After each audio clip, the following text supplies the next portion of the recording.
Hello, hello. Let's see if we can get this going as normal, like we do, which I probably won't. Let's see here. No, not that.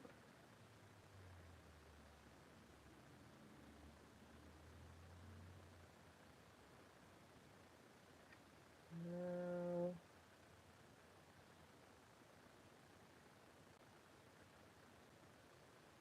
Okay. Hang on here. As always, we got some technical problems. Because I must see us chat.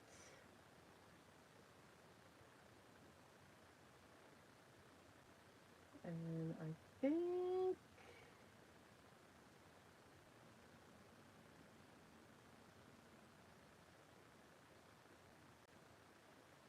Oh my. Okay.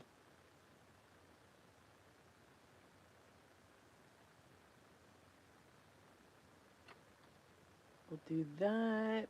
Hang on.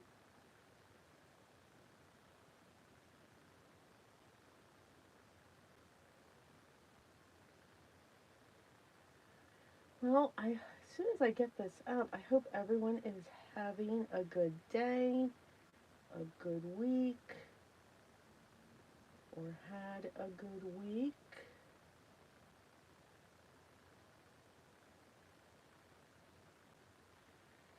Nope, don't want that one.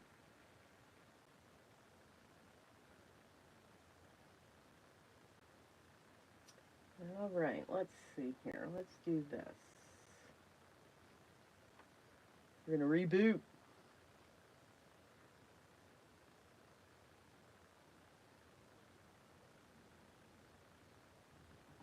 Hang on. For some reason. All right, let's do that. Now, until I get I'm rebooting the iPad so I can see. So I'm going to put a couple things that you guys will be able to look at. So I've got one bin here. And I've got one bin here. And you guys get to choose the bin.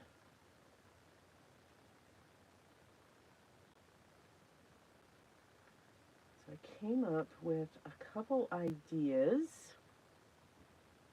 of what we could do today.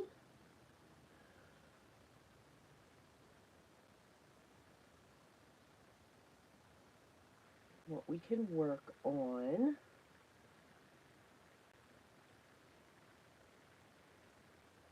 There we go. Okay. Good morning, Maddie. Now I can see everyone. Terry, good morning. While I apply my face. I did not do that yet. So it's awesome that y'all don't see my face. So, good morning, Olga. How are you? I hope you had fun with your watercolors. Hope you pulled those out, had some fun. So what I've got here are two bins, and you guys can choose what we're going to do today. Now, I have lots of water today. I need to drink more water. Okay, so in this bin here, just going to slide that over just a little bit, I designed like a gift card holder. So there's a show that I'm getting ready for. I do one show a year. Next year, I might be getting into two. Someone has reached out. Um, so I designed a gift card holder in a card size, standard A2, 4¼ by 5½. It's got a little closure ribbon. And then when you open it, there's a space here where you can write your message. And then there's a pocket here where you can put your gift card. And then there's a sentiment here. And maybe a couple little tags because I can't resist putting tags in these thing. And this is using scraps. So we would use our scraps. So these are all of the pieces.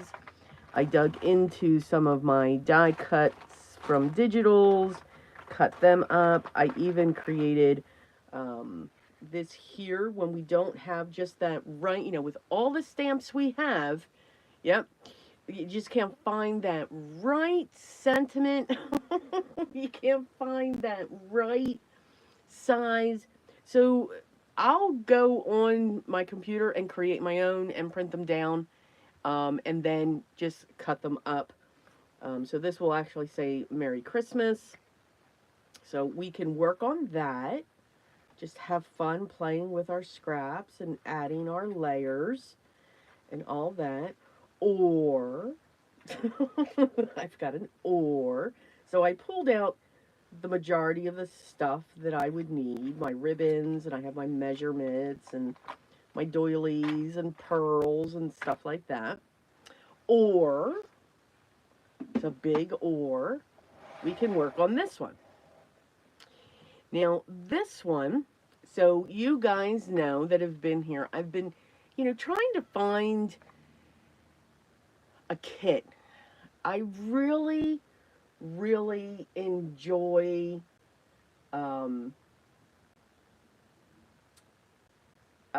kits, and I used to get the Spellbinders kit of the month, and there were other kits that I had.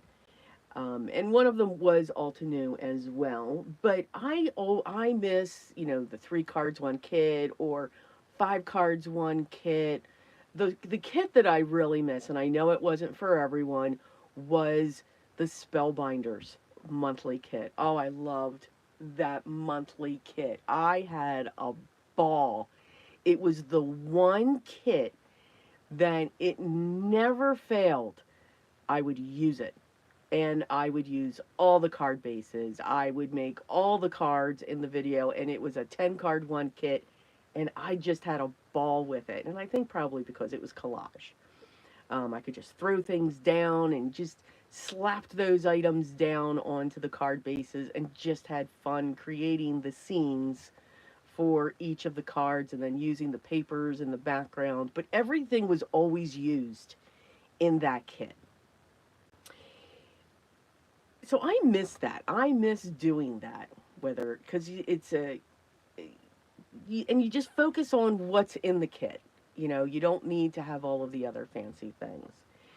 I finally determined kits that I chose 2, and they both are from Altenew. I really like what they've done with their kits.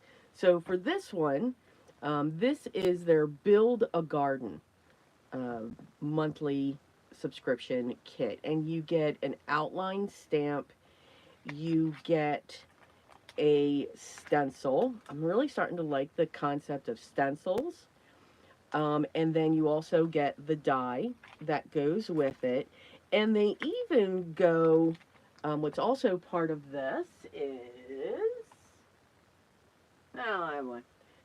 you get one of these, and these are one of my favorite ink blenders. I don't know why. I like the feel of it. I like that the bristles are really short. You can really go in and, yeah, it's just me. So that's this. Now, I did get the other kit too. The other one that I chose is the Craft Your Life. So this one's a lot bigger. You get this huge stamp, you get an embossing folder, you get a layering die. I don't know what else you get in there. You get stencils. I thought you got a die for this, but you don't. I thought you did. But, so that's another kit that I got when it came to that. So those are the 2 that I did choose. But I really, really do like this one. So for this one, what we were going to, and you can see this bin's just overflowing. Overflowing. Oh, Sala, Dawn, good morning. Um, I'm going to show this stamp 3 different ways. One way, and I have my notes here somewhere. I have notes. But you can't see my notes. So, if you want, I'll show you this stamp set in 3 ways. One, we're going to watercolor it. That's one way. We're going to heat emboss, and we're going to do the watercoloring, but then we're going to add something on top of it. The other way is the stencil, and I'm going to show you how you can take this image and turn it into a Christmas-themed, holiday-themed card just by changing your colors. And the third way is we're going to ink smush, and then we're going to paint with what we ink smushed to give the different colors and hues and all of that fun stuff. So, good morning.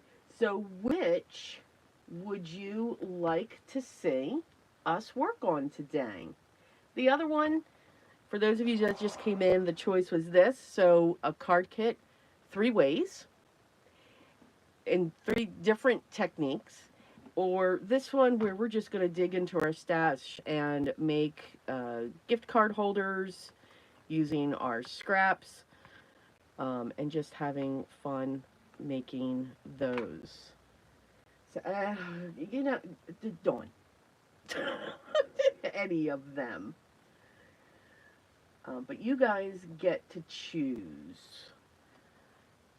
I'm kind of, sort of moving into this one because it's, oh, but Olga would like to see the gift cards. And of course, Olga, I remember you. Of course. Yeah, it was a good day. But I remember the conversations we had. I had a lot of fun last week trying just trying different ways, looking at our die cuts. Can we color them? We may not have all the different colors of cardstock. We may not have, you know, all of those different things in a way and available to us. So why can't we take a medium like watercolor or like our watercolor inks, water reactive inks, and I'm going to go with this one. All right, I'm going to go with this one. These here are my color pencils, so they'll be coming in. So now I'm going to unbox everything. We're going to use Distress Oxides in this. I'm going to use watercolors. I pulled out my QORs. And let's see. And I pulled out my Positively Simon Says. We're going to use those for the stenciling. I am so going to run out of room. I'm going to show you what we're going to do with these for accents. Got my obsidian ink. And of course, my craft mat. So, huge kit. And we'll see just how this works. Okay, so I've got my card bases. We're going to make 5x7 cards. And I chose a black card base. So what I'll also do is put another piece of cardstock in here to write your message, or you can use a white gel pen, you know, whatever you would want to use. But I'm going to get those out of the way. This here is Bristol Vellum. So we can watercolor on it. We can, it's a good mixed media. It'll take anything that we do, whether we stencil, whether we watercolor, whether we use our colored pencils, it doesn't matter what we use for that. So it's a good versatile cardstock. Good morning, Anthony. Okay, so let's start with our ink smushing. we're going to start with that technique, and then we'll be able to do the other techniques while that's drying and all of that. So what I'm going to do first is I'm going to stamp my image. I'm going to stamp my image 3 times, and I'm going to stamp it the same way. I'm going to use my obsidian, and then I'm going to come in with my clear embossing powder, so that I have that border. Because I want these to be quick. I'm looking at the sentiments here. Oh, now that's a pretty sentiment. Like a rose, you bloom with grace. Lovely. Okay. Now, this also comes with the outline, but it also comes with centers. I'm going to ignore the centers.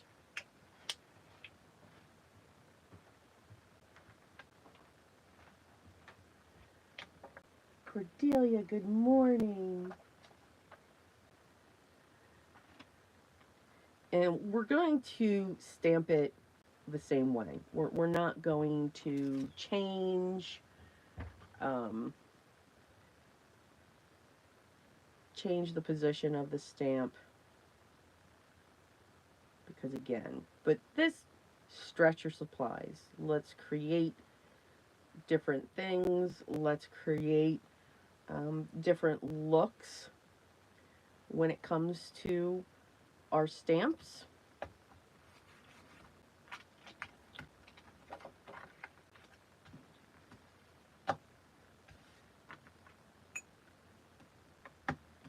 All right, so let's get these stamped. Let's get the embossing powder all over, because I have my fan on above me. That's always fun. Let's get that ready, and here we go. So it's fun to take one stamp, and that's also what I enjoy too. It's fun to take one stamp and see how different you can make it every time. Now, the other thing that really pulled me in for this monthly subscription is these lines are not big. See how dainty? They're fine, thin lines. I am not a fan of thick black lines. And I'm adding my embossing powder here off to the side. And nope, I did not prep my cardstock. I rarely do. And honestly, mainly because I forget. All right, now if you want to turn your volume down, the obnoxious sound is going to start.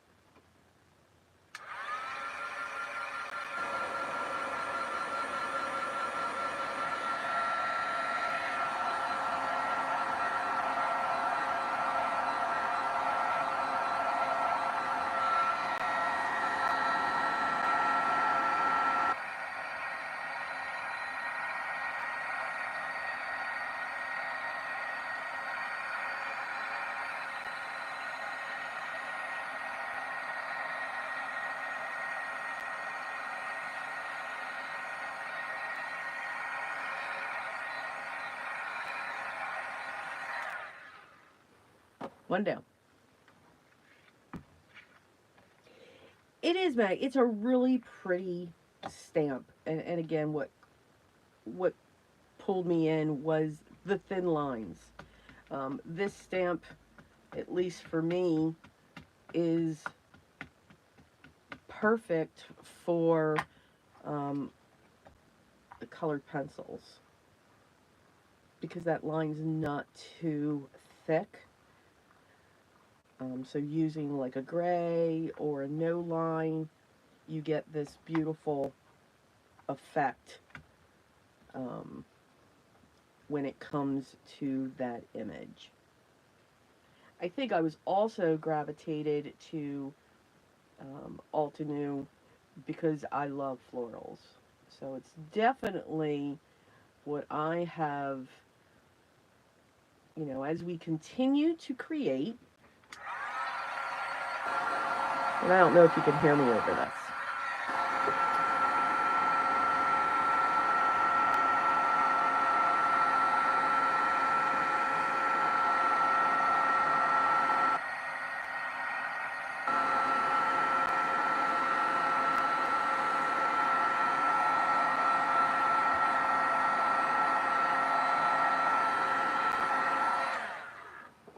As you continue to create, you figure out, I like this, or no, I don't like this, or okay, well, I'm kind of sort of in that world, or whatever.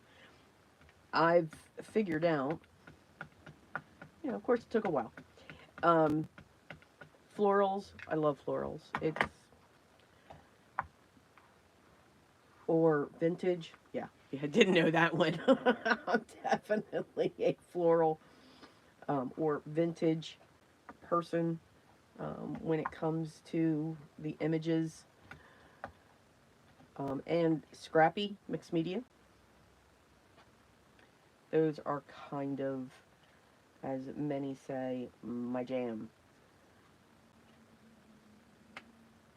If something is cutesy, I say that in quotes, it's usually snarky.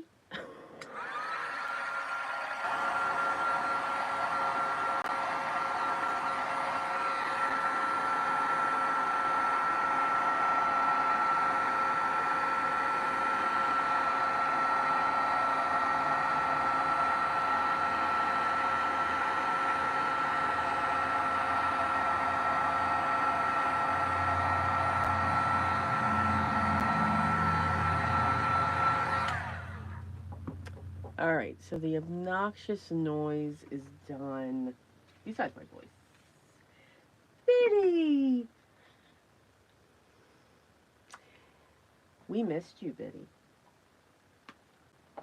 We very much. Anthony, drive safe on your trip. I hope your class went well. And yeah, I just throw things on the floor. That's why we have vacuum cleaners. All right, I can get that out of my way. I'm going to get these pulled in. I've got lots of stuff.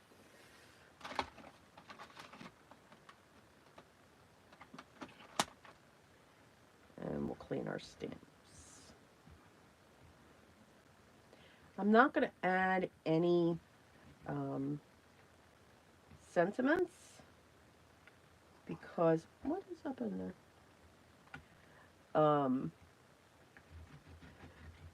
Because I like to do that when I know I need the card. But you'll get the feel. You'll get the vibe, as we say. All right, let's put this away.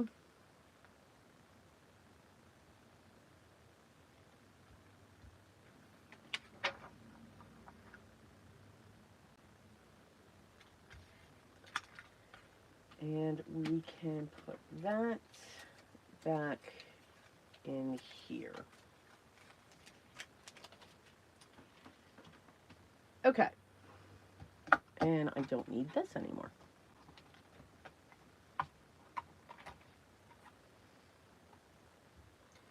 So let's do I'm just going to roll the cards to get them just a little bit more flatter, because it doesn't matter how long, oh, wait a minute.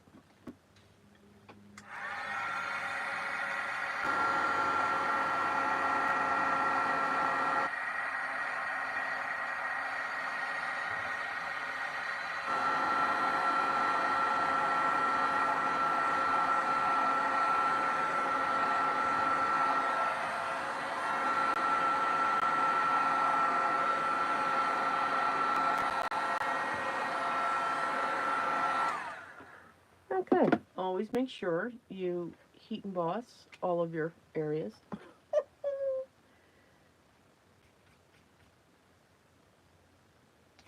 It's just a white eraser. I'm seeing spots of something which means yes. Got it on my hands, so we just need to clean that off. And I just use a white eraser, and it usually 9 out of 10, it just takes it right off. Other than that, that's what gems are made for. That's what pearls are made for. Because we can hide anything. They will help with our placement.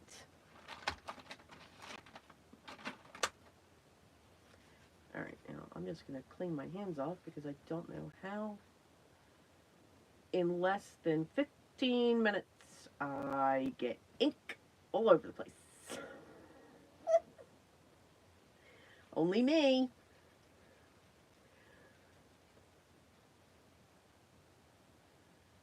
Okay, I'm just checking in the thing.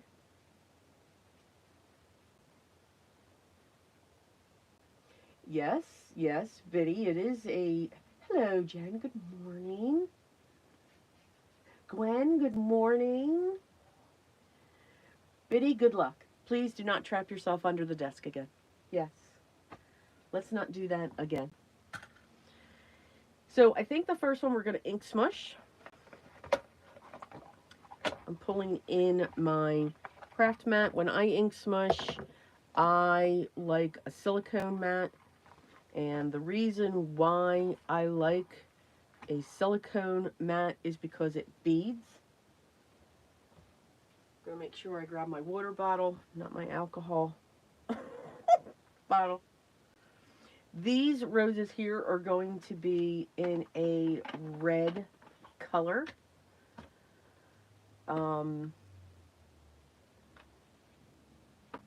With 3 colors. So we're just going to do the mixing right on here.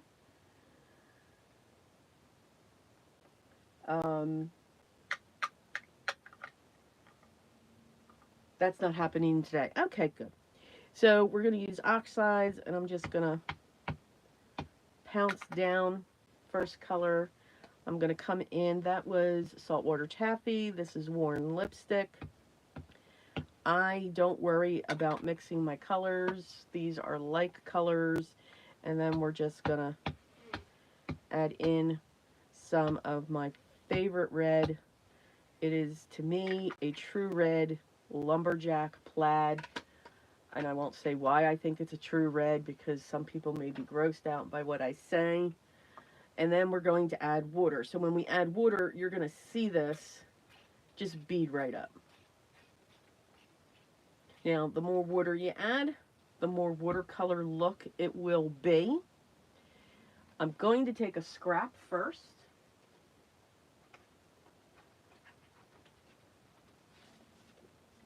And I'm going to pick that up. I go straight down and up. So you can see how you can see the square of the pad. So it's like pancakes. Your first pancake always looks bad. But it's an awesome background. Alright. Now I'm going to add a little bit more water. Since those colors are now mixed, I'm going to come in with my first one. I'm going to look through where my design is, and I'm going to go down, up, down, up. And that is going to dry. We're just going to set it aside. We're going to let it dry. We're going to let it do its thing. We're not going to touch it anymore. I'm trying to flatten it out at the same time. Again, whenever you add water to a piece of paper, it's going to love it. Fibers are soaking in. Alright, we're going to set that aside. So that's our ink smushing. I do want to pick up the rest of this, and I want to do that on this piece.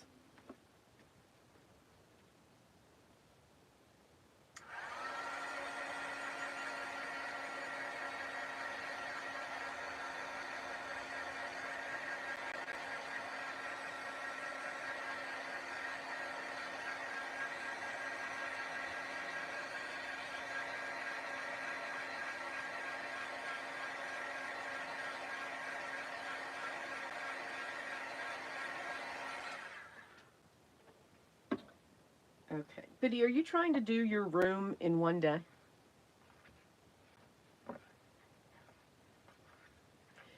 So if you dry each layer when you ink smush, again going up, down, you can get these bloops, but this is still very wet.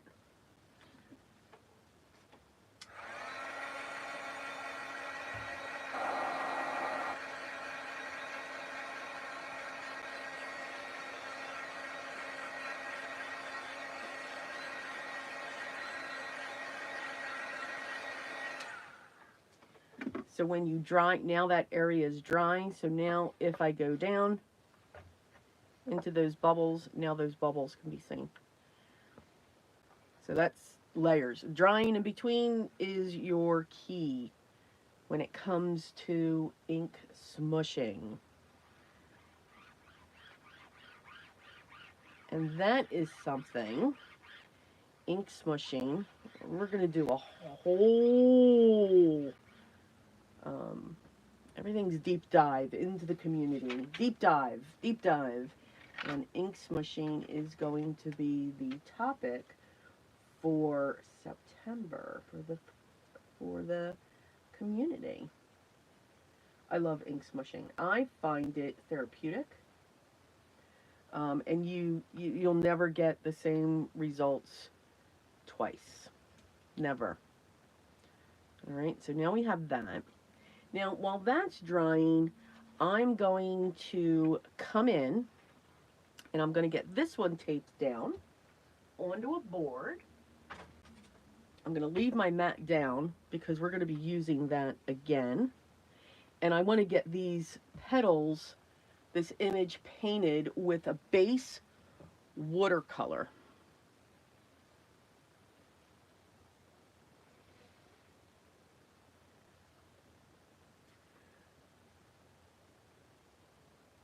Oh, Jen, so you know what I mean when I say it's a true red? I don't want to say it.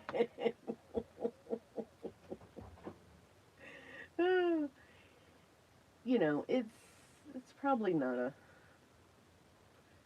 it's not a good way.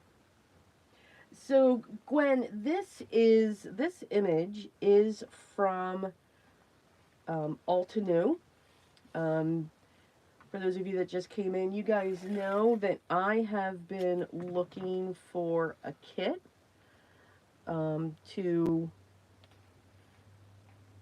play with because I do miss when I started my channel back in 2017.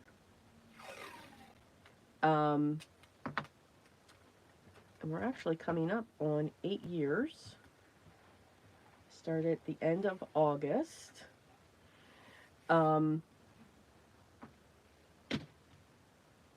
I started doing, 10 cards, one kit, 5 cards, one kit. And I just really enjoyed it. It is a good way to see how you can stretch your supplies and just use the kit. The kits are great because they're giving you that base. You don't need and I know it's funny for some of us to say, okay, you don't need all the things, and meanwhile we have all the things. But I think the majority of us do. That it's fun just to play with the kit. So this is Altenew's, as I gab around here. I'm very gabby today, so get ready. Build a garden. And in this kit, you get the die, you get a stencil, and you get an outline stamp set. And I love the outline because it's a thin outline. It's not this chunky black. And you also get one of these blenders. And these blenders are just, they are top on my list when it comes to blenders. I love the makeup blenders, I love, all of those, but I just like that size. I like that feel in my hands. I don't know what it is. All right, now, one thing that I forgot. So that's where that comes from. I had a choice of rosies or pansies. I will be right back. Give me 1 second, guys.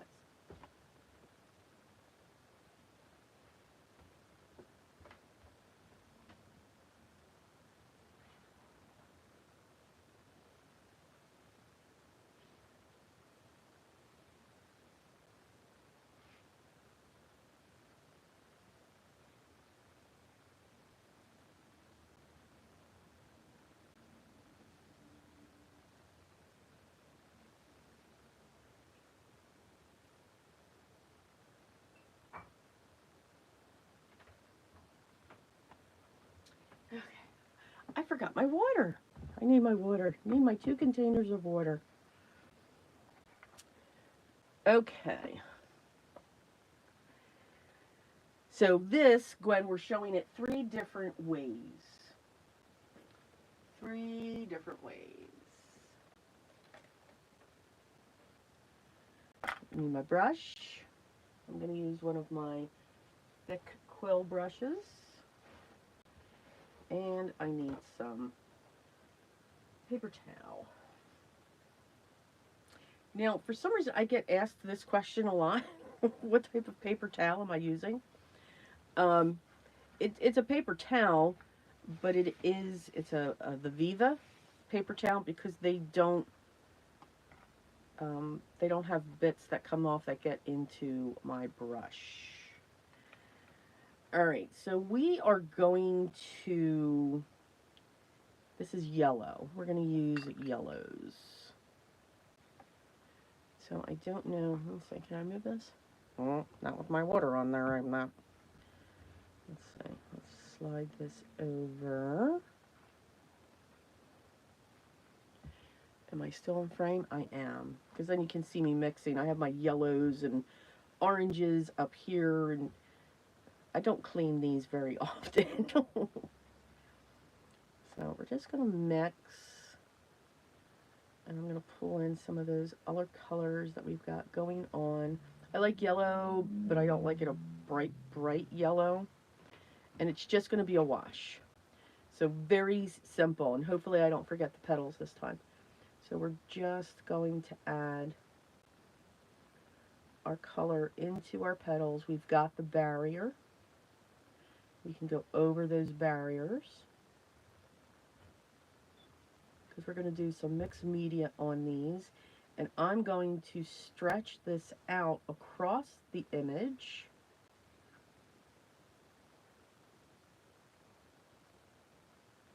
I'm okay with white spots. Again, let's keep it simple. Gotta keep it simple. Keeping those white areas allow for highlights.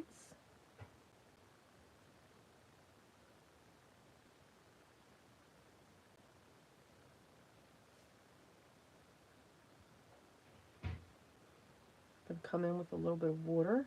Just add some more water. By just adding water, it moves it around. Gives those highlights.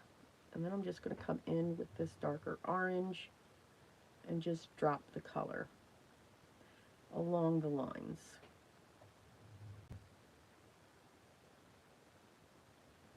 And because it's still a little wet, it should move just a little bit. And if it doesn't, that's okay. Let's go back to the old saying, let it go. And I do want more in the center because that's where it's going to be the darkest. All right. Perfect. Absolutely perfect.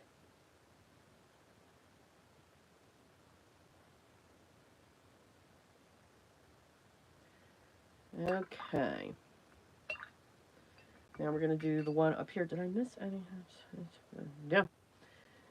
And we're going to come in, again, just the wash. We're just coming in with this color, filling it in. And I wanted to get these 2 done so that they can dry, so that we'll keep going back and forth on our image. Now I can certainly also look at the image to make sure that I'm not missing any puddles. Just saying. Just saying. And this one here, we can add a little bit more of a darkness to it. Just to give it a little bit of a different shade.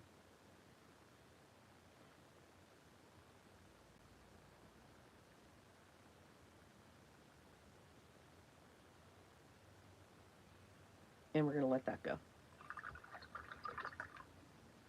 Now let's work on our green.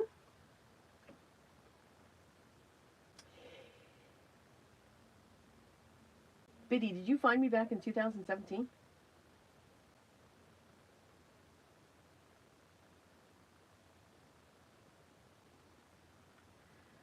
All right, now for my green, I think I want this to be a little more olive.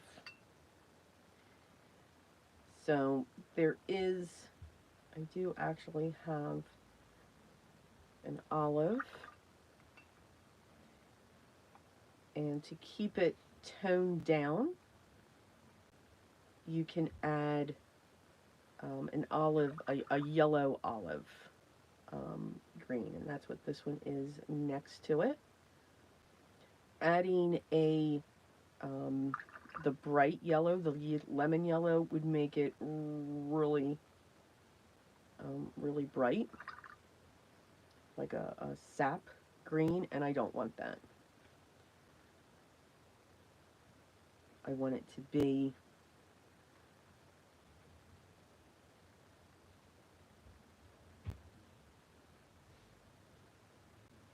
a more muted color. For some reason, when I see yellow, I see muted shades. Now I don't have to worry about these colors blending because I have the barrier of the embossed line. If I didn't have the barrier of the embossed line, I would just be working on the one image. Same thing if I did colored pencils, because they take longer. And I wanted you all to see different ways to use this stamp.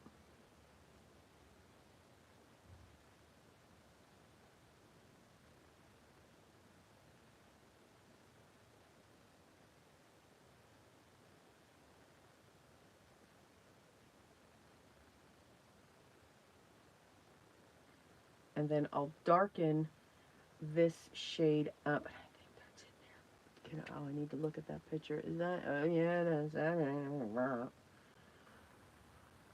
get that. Oh, oh.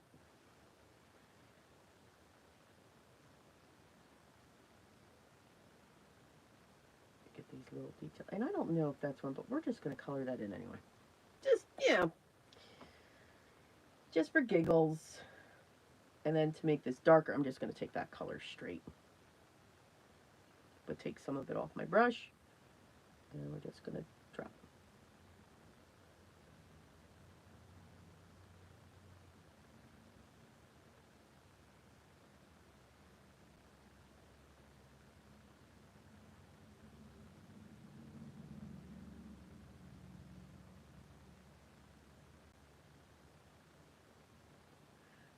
Some of these are going to move, some of them aren't. And that's because some of them are drying. But again, I like that difference. I like what this did in here. I'm liking what that's doing in there, even though it's harsh lines. But you see, you're going to see what we're going to do with this and how we're just going to build off of that. All right? So, boom. That one's set. All right, let me check out the comments here. I got to get caught up. Oh, so your heat wave broke too, Cordelia? Oh, that's wonderful.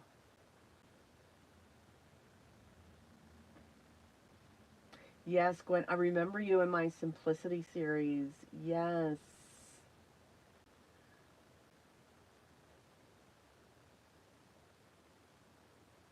Let's see. Well, Biddy, I'm awesomely proud there. So you even got furniture. You built your furniture too. You go. Yes, that's when I did Spellbinders kits and I did Hero Arts kits. And I miss that. I just miss that. So that's what I'm pulling in. We're going to set this aside to dry. I'm going to set aside my watercolors because we don't need these.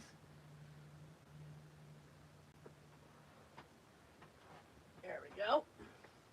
We're going to move the water because it'll go across the table. Yes, I am a klutzy crafter. So, here's what our ink smoosh looks like. And we just have this one spot here that's not dry. Everything else is dry. So we're going to fix that. We're just going to work with that. And then we're going to set that one aside. And that's what that looks like so far. So very messy, very solid lines. So you can see the blooms that are going with it. You will get a different result when you watercolor on Bristol vellum. You'll get more of these types of blooms. Now I like those blooms. You also get these with Canson XL, which is my favorite, but they're not as harshy. It's a technical term.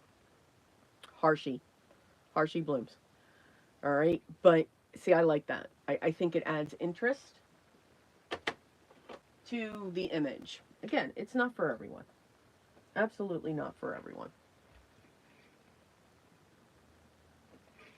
All right, so for this one, we're still working on a watercolor basis. However, we're not going to use watercolors. We're going to use Distress Oxides. So I'm using Villainous Potion. And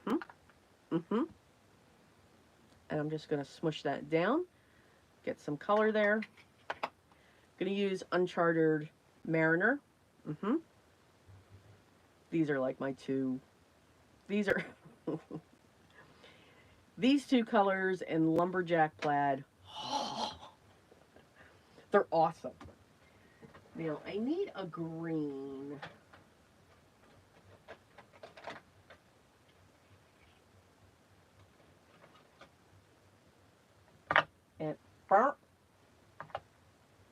And I think I'm going to use one of those two. So I'm just going to put a little bit of the forest moss and peeled paint.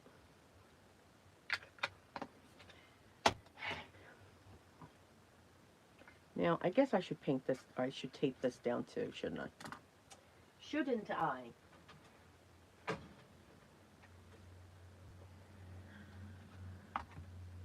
Oh, nice. So we will. We'll tape this down too.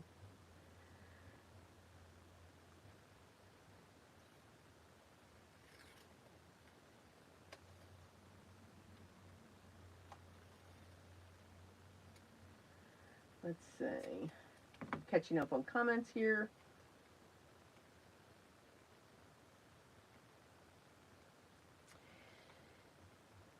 All right, Cordelia, could you imagine if somebody told me to not be... This is why, see, that's why I work with contractors. I work with our trades. So my field is in construction.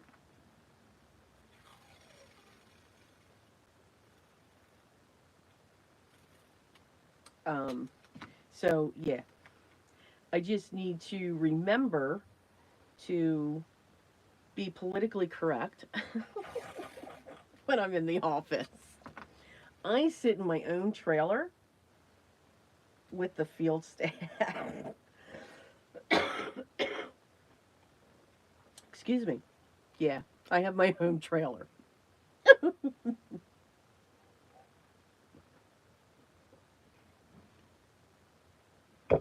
All right. And what we're going to do is we're going to watercolor with these, because you can do that. So if you're curious, I'm grabbing another watercolor brush here. I want a different size. So if you're interested or curious about watercolors, you can use your water reactive inks. All right. You can do that. Whether you have the Distress inks, whether you have the Simon Says Positively Saturated inks, the Catherine Puller inks, you can use them to watercolor with. And if you find you like it, then you can also, then you can go into your watercolors. Now, Distress Oxides, they give you this chalky look, which is something that I absolutely love. So I'm just going to pick up a little bit, and I want to make sure that I have a lot of water. I don't want to just pick this up because these can have a level of opacity to them, and I'm going to test this out. Because I still want to see the ink smush underneath it.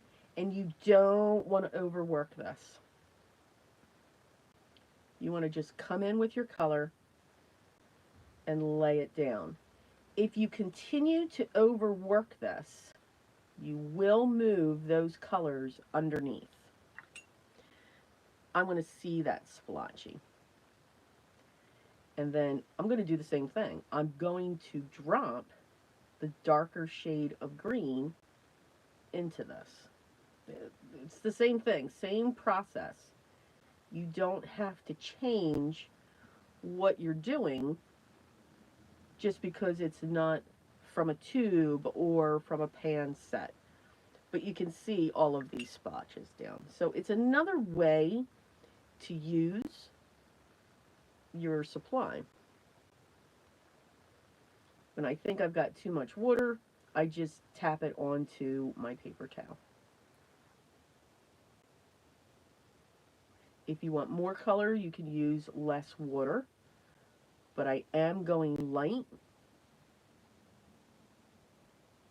because I do want to see, and you can see they move, they shift, not like a watercolor, but they do move and shift and have a grand old time there.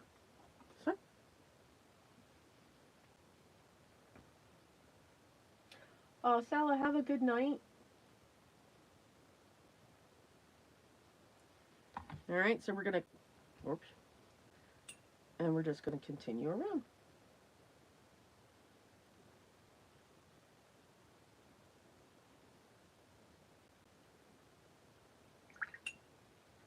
And then if I think I've got too much color there, then I'm just going to pick it up and put it into the other petals.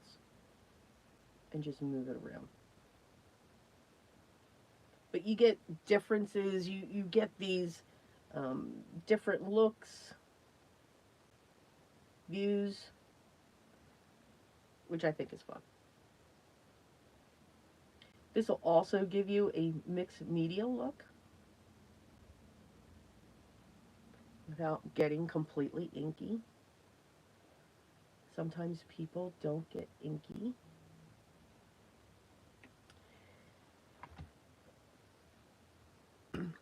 There was going to be a third choice, but I figured that one's going to come in sometime soon. And that's the Tim Holtz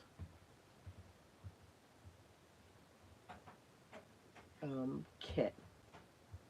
I was watching that video today on Simon Says. I thought I was going to, but I wasn't able to watch it when he did his Create with Simon Says, and I was laughing hysterically. He's just hysterical. So that was going to be one of the choices, but I figured, yeah, you know what? We're going to do that one all on its own.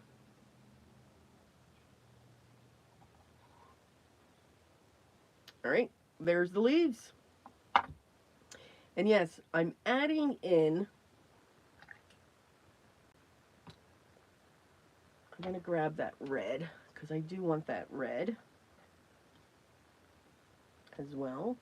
And I know this looks like a lot down onto this. I have all of this left over. It's okay. It's all right. We're going to come in with something. So here I'm just going to do a fine wash of the red.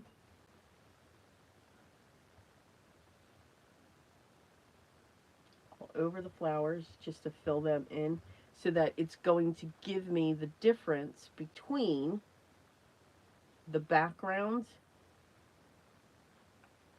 and, are you going, hon? That would be my husband. He's going to go play golf. Um, the difference between the image and what the background's doing.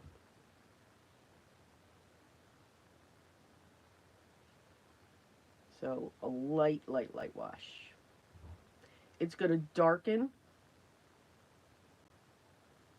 the speckles, the ink smushing.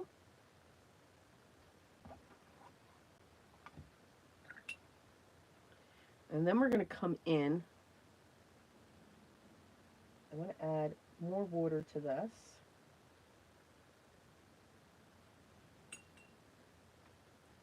Now we're going to come in with the purple. And now we're going to drop. So remember, we can make our flowers any color we want. Right? Why not? And I'm still doing the same thing. I'm literally just tapping this along and letting it just do its own thing.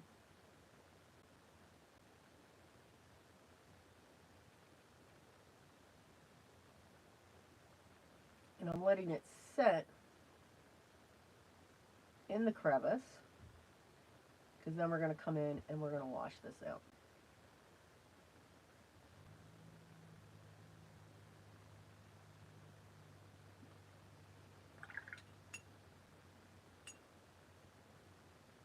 So just with a wet brush, we're just going to push it.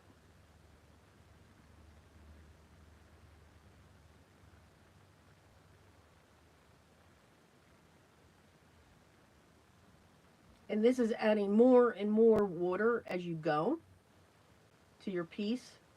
So yeah, you definitely want to make sure you have this taped down, because you can see this is starting to bow. Even though you tape it down, it will bow.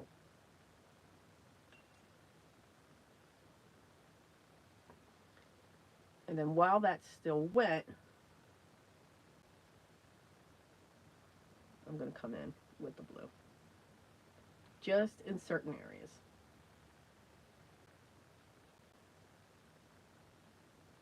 So have fun with your colors. Have fun with what you've already got. And let those colors go. Now, you may find that this blue may push the purple. It may move it in a different direction. But I'm just giving it those layers and letting, and even tapping in the other areas to get those speckles out there.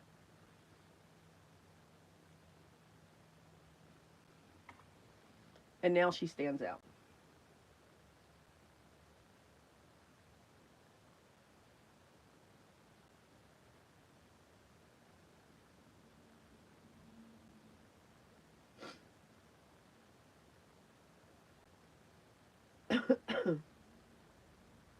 All right, just checked out the comment.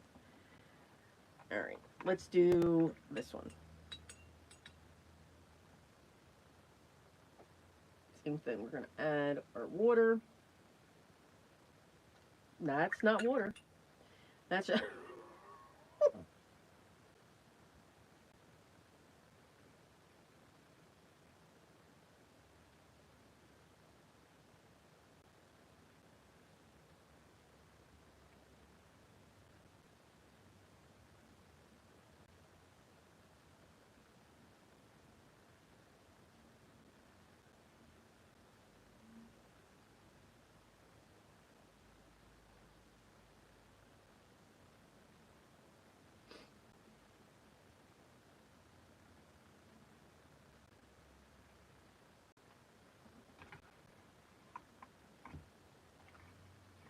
And then again, coming in with the clean water to just pull this out just a little bit. Get that to move. And if you think you need a little bit darker, just add it in at this point.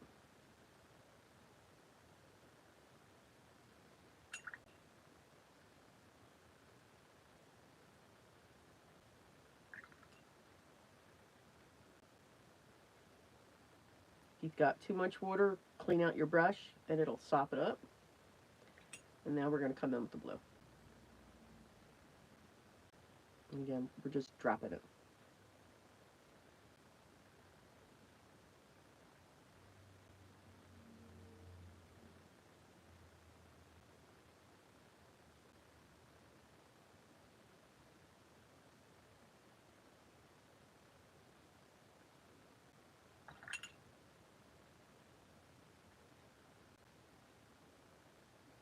And then adding more water where I need to, just to get it to move. Because that's the effect that it's going to create. It's almost like a stained glass effect.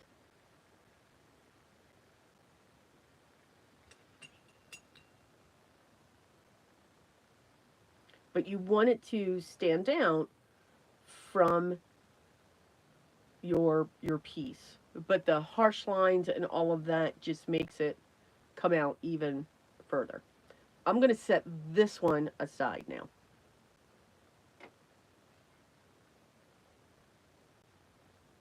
Because we're going to let that dry. Now, what am I going to do with all of this awesome ink? Wow.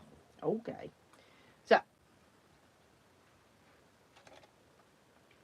not going to let that go to waste. I've got my scraps. Huge brush. Pick it up.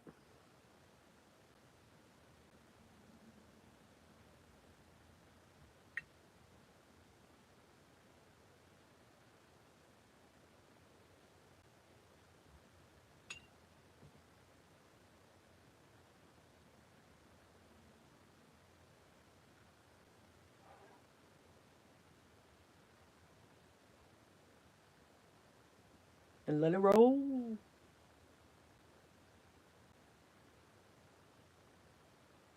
And just create backgrounds.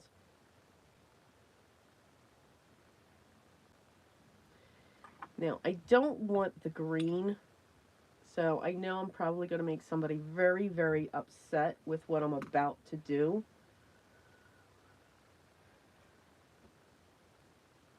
Yes, I'm wiping that up. I don't want the green in there because what I want to do is ink smush with these three colors. So a little bit of green's okay, but if I kept that green in there, this would have turned into mud. But these three are going to give me some interesting things.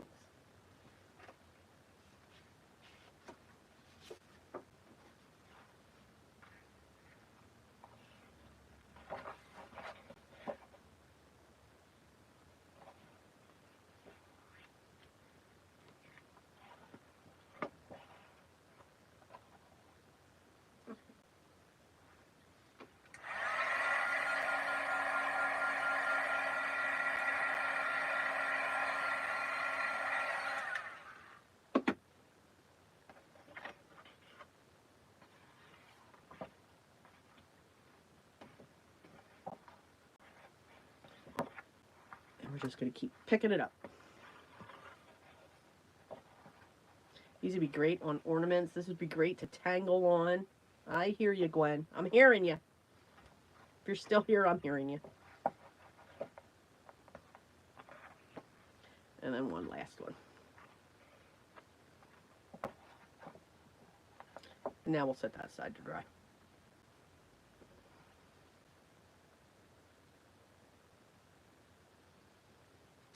All right.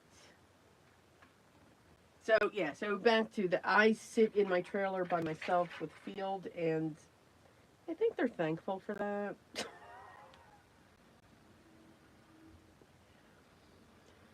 There's a different way that we talk out on the field, and now I've got my yellow going all over the place. I think it's time to wash that red. But being in the field, you need that. You have to Um, you have to be able to release your frustration and holler at people.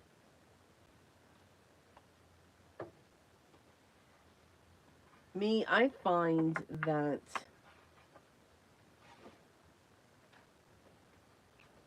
I have to say a lot. So how's that going for you?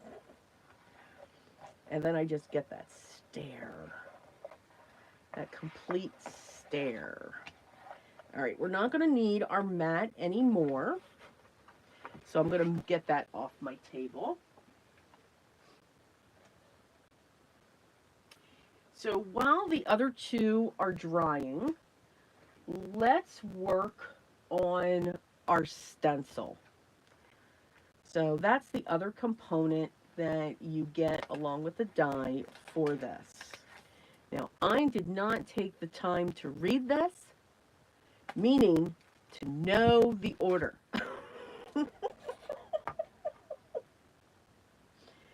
Because it's just not what I did. So, but what's awesome is they give you the steps of the stencil. So I'm going to keep that off to the side.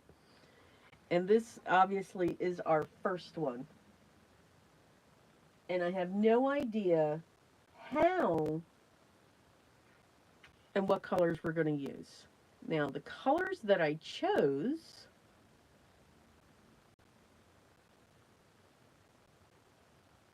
oh, that just lines up beautifully. Okay, so let's look at,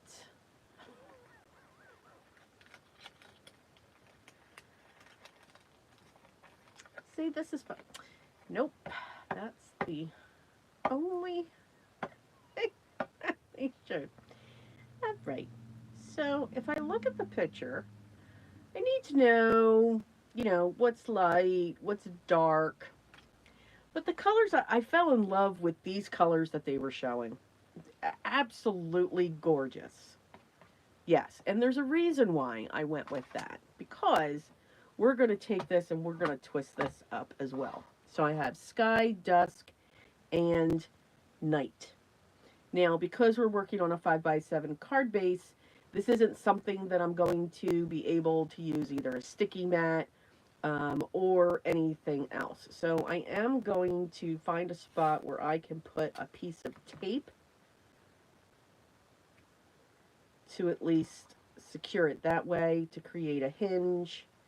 And then I'll take a small piece and just tape down my thingy. Well, good morning, LaFrance. Welcome. All right, so let's just corner that. And we should be fine with that. Now, I think what I'm going to do, if I continue to look at these layers,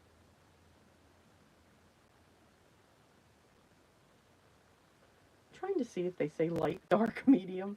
All right, so there's 1, 2, 3, and these are not leaves.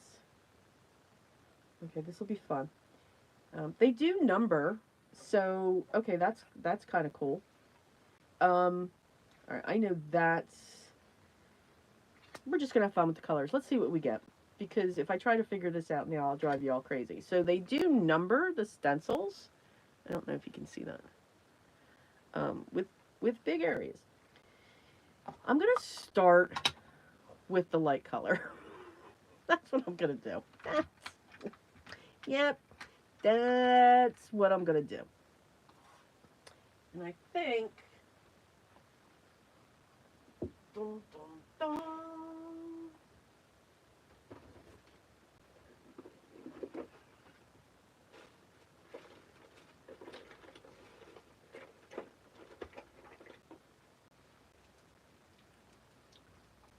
And I really want this to be the dusky. So you get one of these in this kit.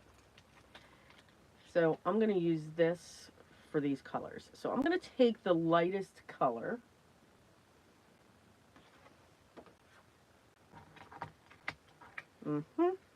Get ready. This is going to be fun.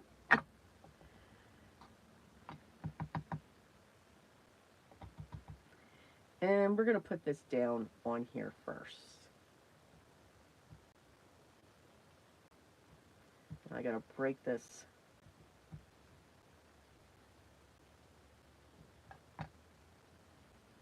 blending brush in.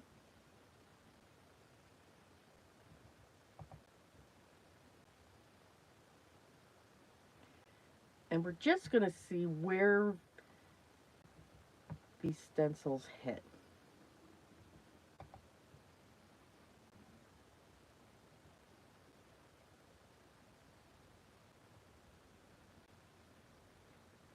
Because I don't know.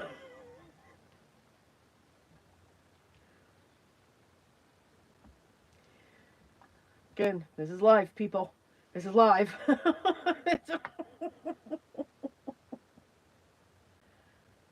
All right, so that's that one. And then the second one comes in, and it does this one. So I think what I'm going to do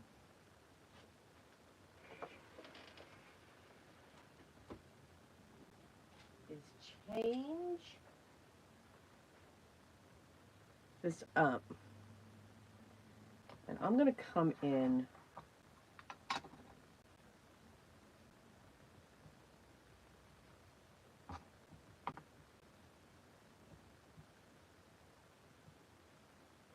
with a little bit of the darker shade. And I'm going to come in at the base of those petals and almost work these individually.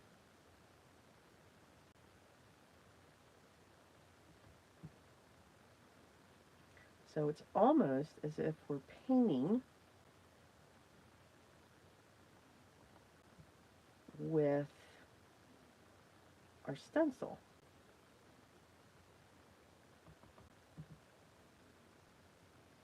And we're just going to keep on slowly adding. So playing like with something like this, you know, you can take your time. And we can do, and I think that's how this stencil is. So now that I've got that,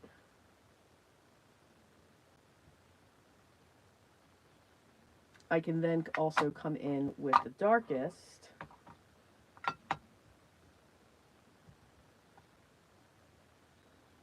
and just add that hint down here along the bed. And I think that's how this one's working. If not, it's how it's working now. So now we have those petals. Okay. We're going to take this one off. We're going to move that. Now we're going to go to number 2.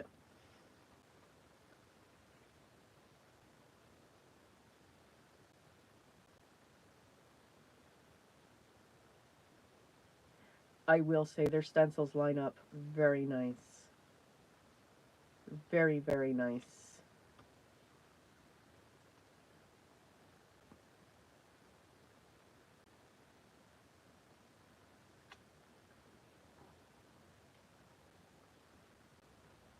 And I'm liking the fact I get this corner.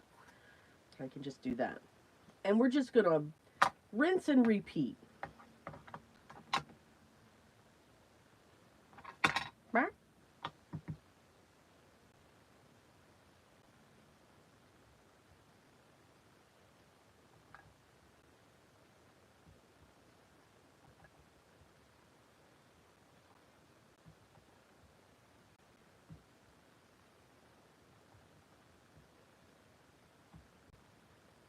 But yeah, I really do. I really like these.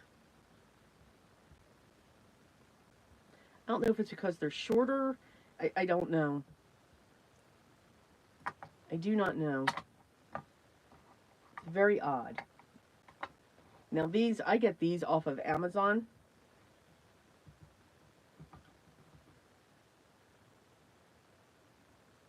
I'm just gonna... Now we need to be strategic.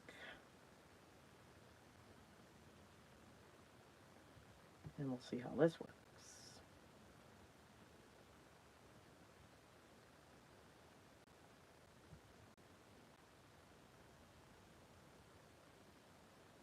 And you can get them in sets of threes. So you get 3 different sizes. And you get like 6 sets, I think.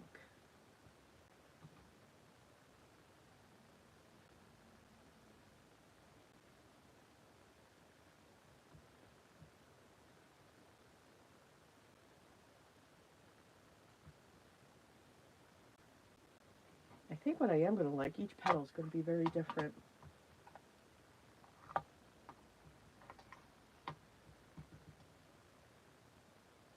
And now we're just going to come in with the darkest one right at the base. This we're just going to swipe up. I'm going to go into the center of that one.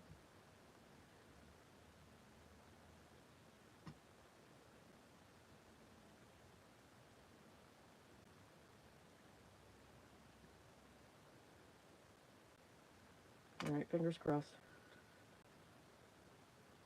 Okay. So far, so good.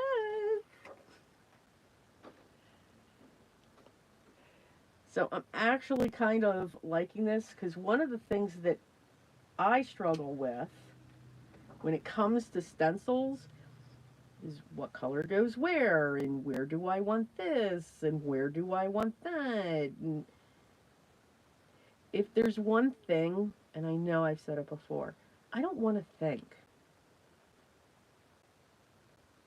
Meaning, I just want to be able to play, if that makes sense, with some things. Now, I'll think putting a journal on scrapbook album and all of that fun stuff, but when it's color, I just want to get the color down.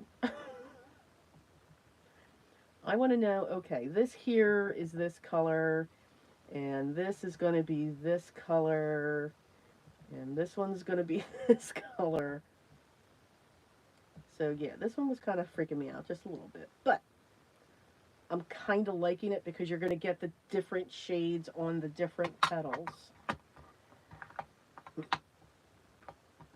And I think stencils are great. I like what you can do with stencils. You're just not limited to just get that color down. And you know, it's a flat color. It doesn't have to be a flat color. You can add your dimension. I think stencils are can and are replacing layering stamps, because you know they have a learning curve as well. And I'll just do different, because you got to line them up, you've got to do this, you got to do this, and it can be frustrating when it comes to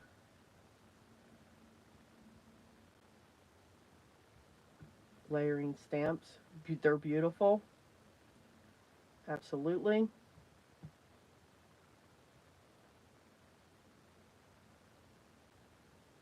but they can definitely be frustrating. All right, fingers crossed. Oh yeah, I'm liking how that's coming together. What is that white? Oh, I know what that is.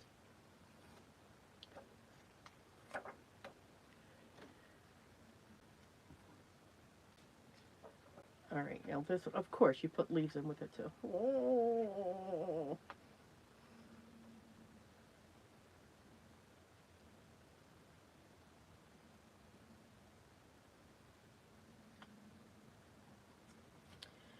And I think for this,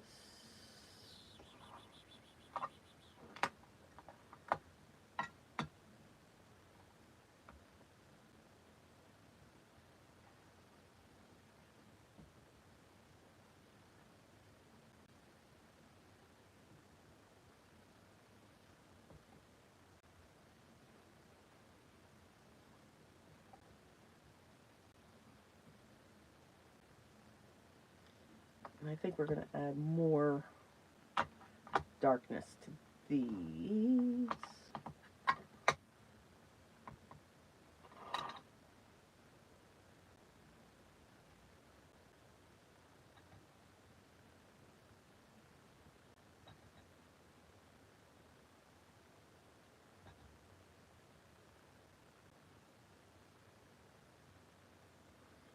I know I have, here it is.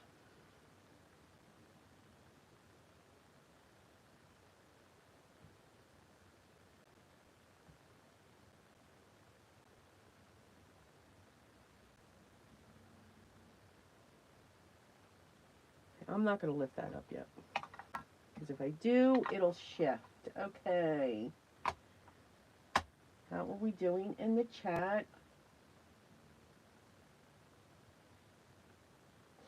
It does, Biddy. It does take the coloring challenge, but like I said before, for me, it's like, okay, well, well, what color goes here? And I can't visualize it for some reason.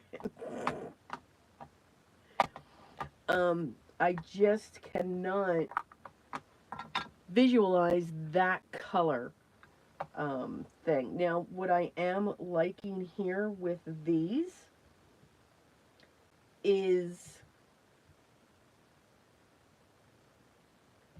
they're now I don't know if they're all going to be like this.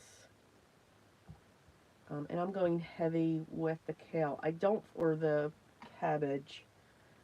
I don't know if the kale is going to come in. I sometimes I just don't have that. I can't see it. So yeah, it's odd.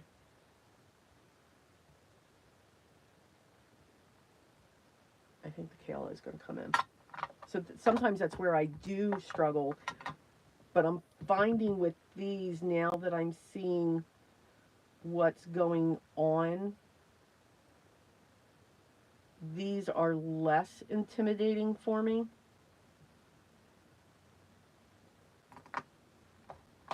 I know, I'm odd.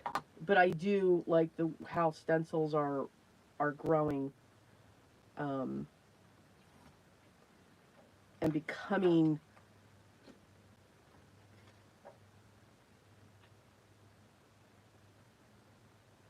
not so much intricate, but they're creating that scene. All right, now I really got to figure this one out. Okay. Let's do the green first. Let's get the green out of my way.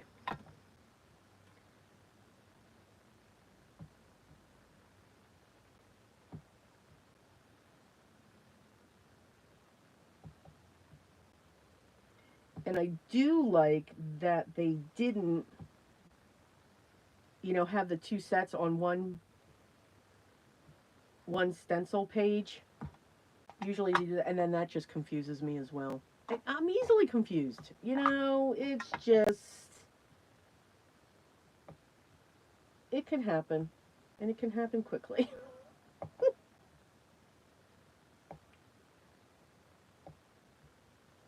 They're in shadows. And then a little bit of the kale. Thought I put the wrong lid down.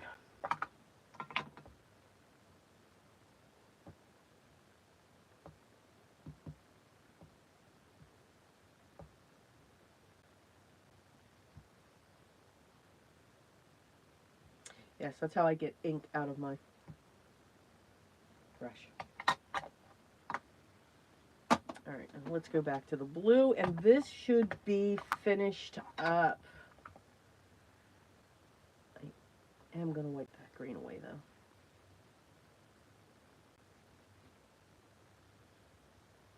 I don't want to pick that up.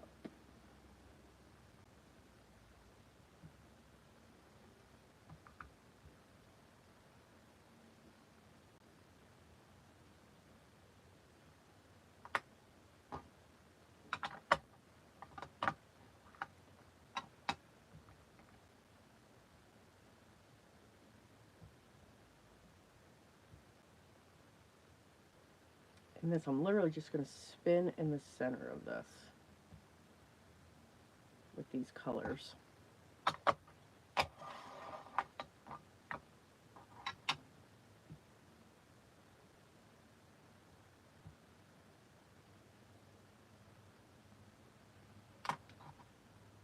All right, time for the reveal. Let's see if it worked. Oh, yeah. Oh, yes. Yes! That's exciting.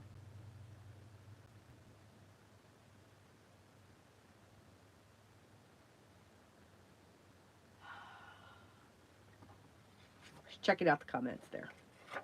Now, when I clean my stencils, I use my alcohol spray. Okay, carefully. There we go. I like that. Now, yes, I chose a blue. Now, why would we choose a blue? One, we can choose any color that we want for our flowers. Nobody gets to say, no, you can't have a purple with blue. You can't have a blue. You can't have a green flower. Yes, we can. But when we change the colors of our florals, it can do a lot of things. Dramatic pause because I needed some water. I'm so sorry.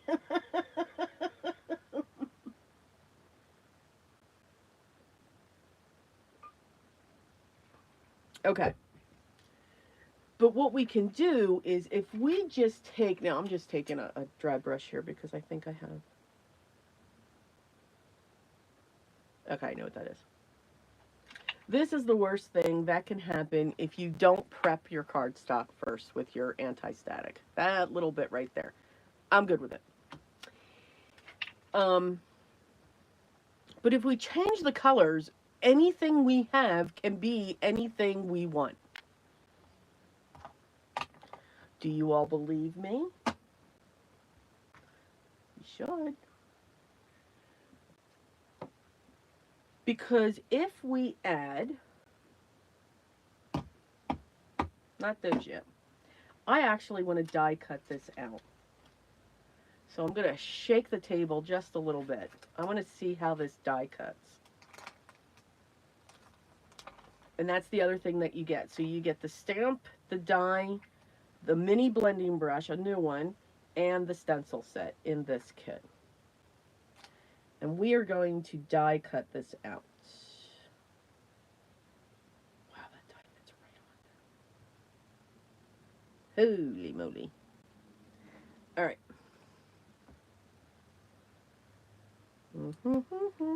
Oh, I have all kinds of ink on my hands. That ink needs to go away right now. Nope, not letting that stay there. Nope, nope, nope, nope, nope, nope, nope, nope, nope. Mm-mm.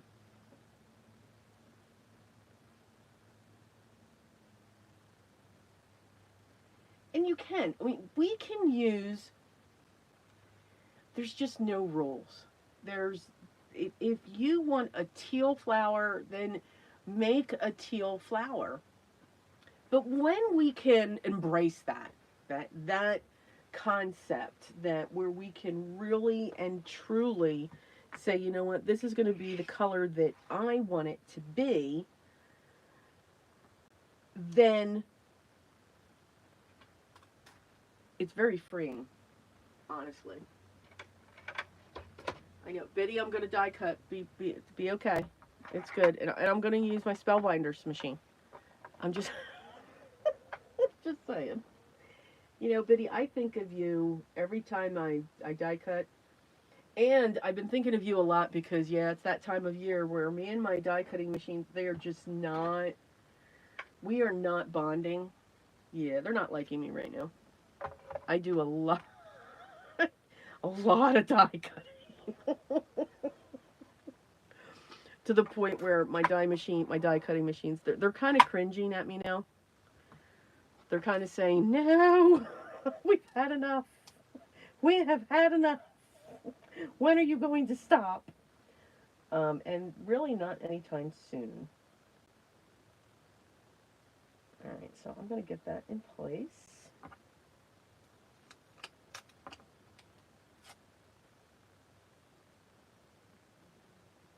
And if you hear that sound, Max is snoring. He's taking his nap. And I think he's running in his dream right now. And he's skipping along. Alright. So yeah, so they're kind of screaming and cringing at me. I am going to put a piece of just paper on top of that image in case there's any ink or glue or anything. So when there's something like this that I'm die cutting through, I will just put a thin piece of paper. There's always a tablet next to me, so that I don't get anything transferred onto that piece. And you can see all that ink would have gone onto my plate, and I'll be honest with you, I would have forgot.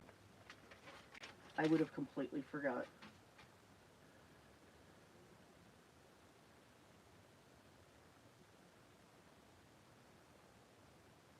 Oh, yeah, Max is an awesome. Okay, so awesome, awesome, awesome. That is beautiful. All right, now what I am also going to do too, though, I do want to take this and I want to die cut it 4 more times. That is how, and I'm going to dig into my scraps to see if I can find pieces that are big enough that I can use. Where are the scraps? I know I have those scraps somewhere.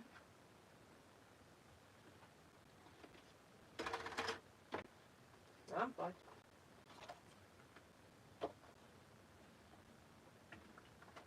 Ah, found them. Oh, not those. Because that's how I'll like to add dimension to my piece. So I'm just going to real quick run these through. I don't care what's on these, so. But yeah, my machine is just not, they're just not liking me right now.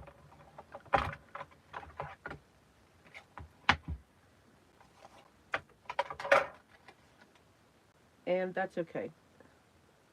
See, ink actually got onto the die. Oh, we're good.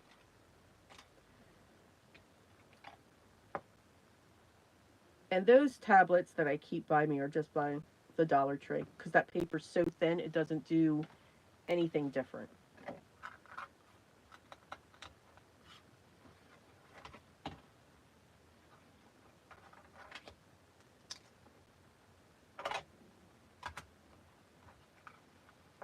Alright, so that's one. And you guys know, I like to use a lot of dimensions, so that's why I will die cut this 4 times. These pieces are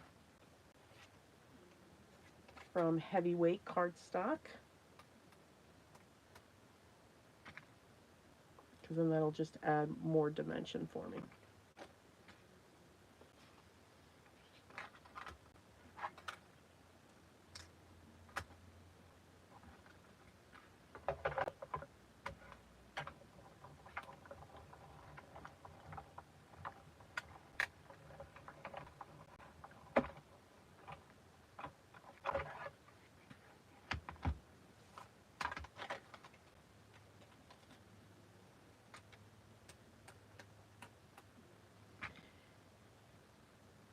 This is the worst part about die cutting.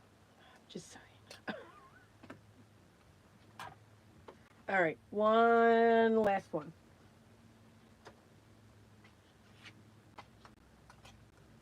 It helps if I put the die down.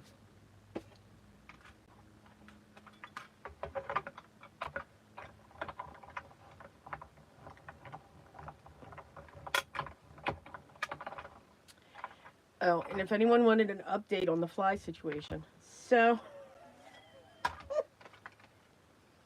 I did call someone. And they made sure to tell me that they're not mean. I said, I know they're not mean. But why do they have to be in my room?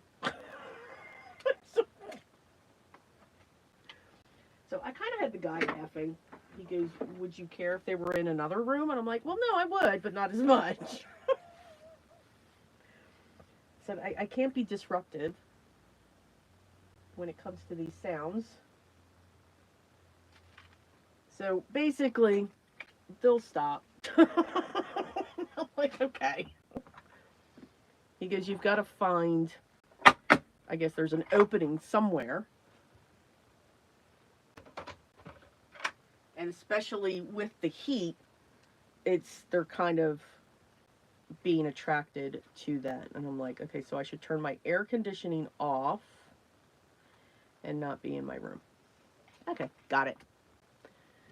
So, that crisis is somewhat known, not solved, but somewhat known.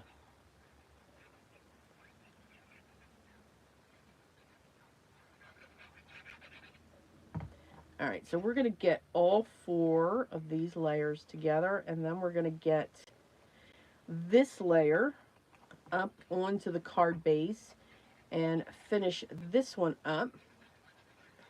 And you'll see what I mean, that when we choose different colors or colors that we gravitate to for certain times of the year, certain thoughts, or anything like that, we can turn them into those cards. And it's, again, you can do it with any image, but especially with florals. I think florals are the most versatile of any of our images that we have, because we can control that. We can control them and what we want them to be.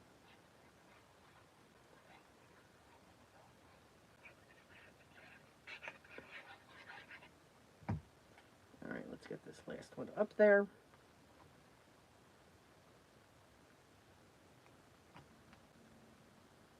And now I'm going to pull in one of my card bases.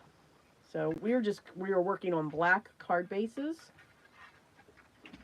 And I need that to stop.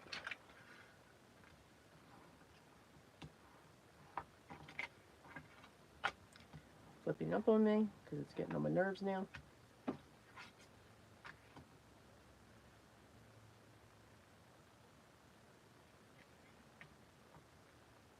And I'm going to set that right there.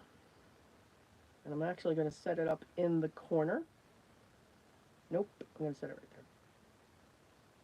I'm going to have it go right in the center. All right, and we're going to glue that down now. The black will make your image pop, especially when you have the black outline sitting on it.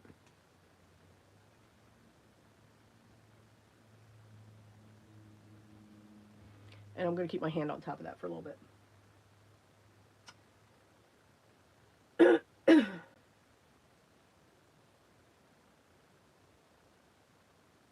Okay, Cordelia had an idea.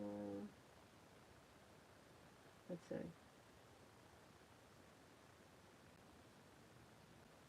Does anyone know how to convert 45 still photos into a video? Photo has an 8 max limit. No, I do not. I would think that it's something, Photoshop. What program are you using, Gwen? Photo editor.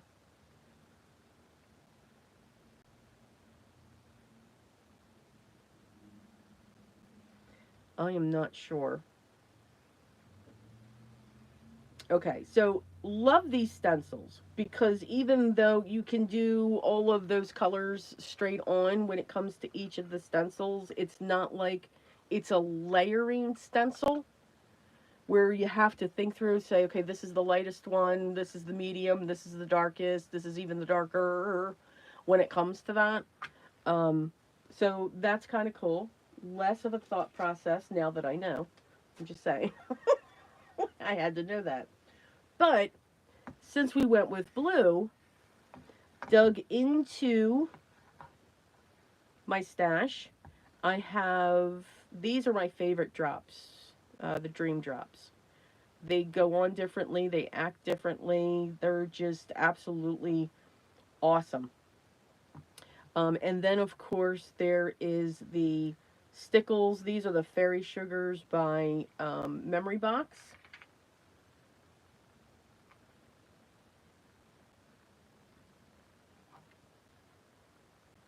And what we're going to do is we are going to paint with these.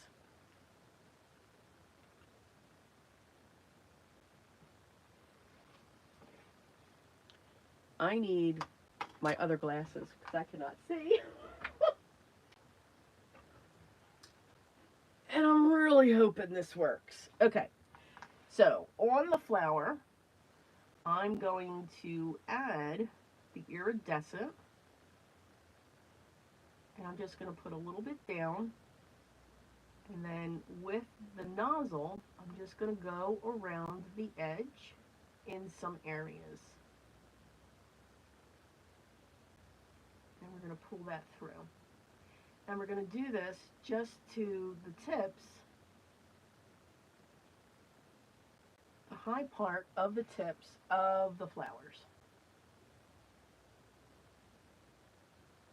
So I'm lightly tapping, gently pushing on the bottle.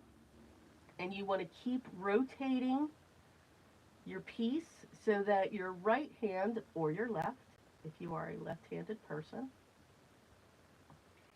does not move. This hand is staying in the same spot. It's not moving, it's not pushing over. Just remember where you've put these colors or put the drops so that you don't put your hand in it. I say that out loud for me because I will forget. And it's just in certain areas where we have that light blue. And this is acting as our highlight. So we don't need to always use a white. We don't need to always use a Jelly Roll pen. The reason why I'm using this is because I have these and I can't tell you the last time that I used them, and I want to use them. These are not things that I usually gravitate towards when it comes to the drops. Because again, they take time. That's horrible to say, I know. But they do, and they never keep shape for me. They do flatten out. The one drops that I do like though are these, the Dream Drops. For some reason, they don't harden up over time. I was blessed. Anthony gave me a package filled with these, and I just love them. I just absolutely love them. So these, if I do keep drops in my stash, these are going to be the only ones. And now I'm just lightly going in and using the nozzle. So this creates, in a way, you're painting. I'm putting the wrong cap on. Yep, that's why that didn't work. So now we've added that iridescent highlight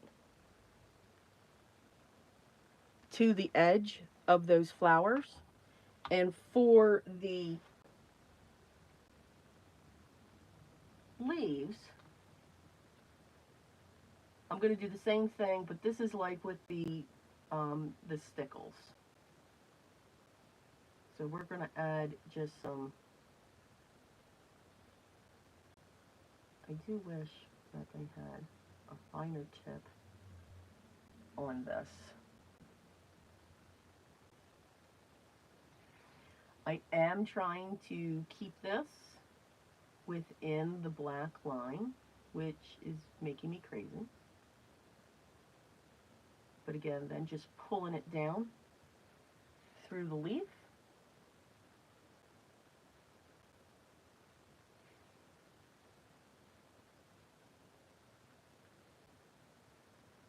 So you can have fun with your, you know, I love stickles.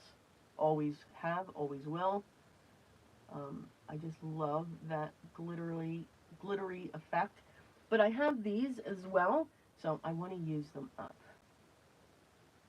But keeping the nozzle down onto the card, and I'm actually pretending it's like a highlight.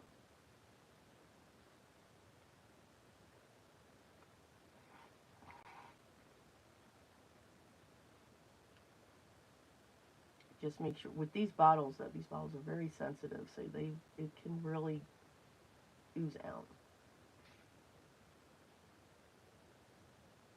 Now you can certainly, if you've got glitter, if you are a glitter person, you can use glue and do the same thing and add your glitter to the top to do that same thing.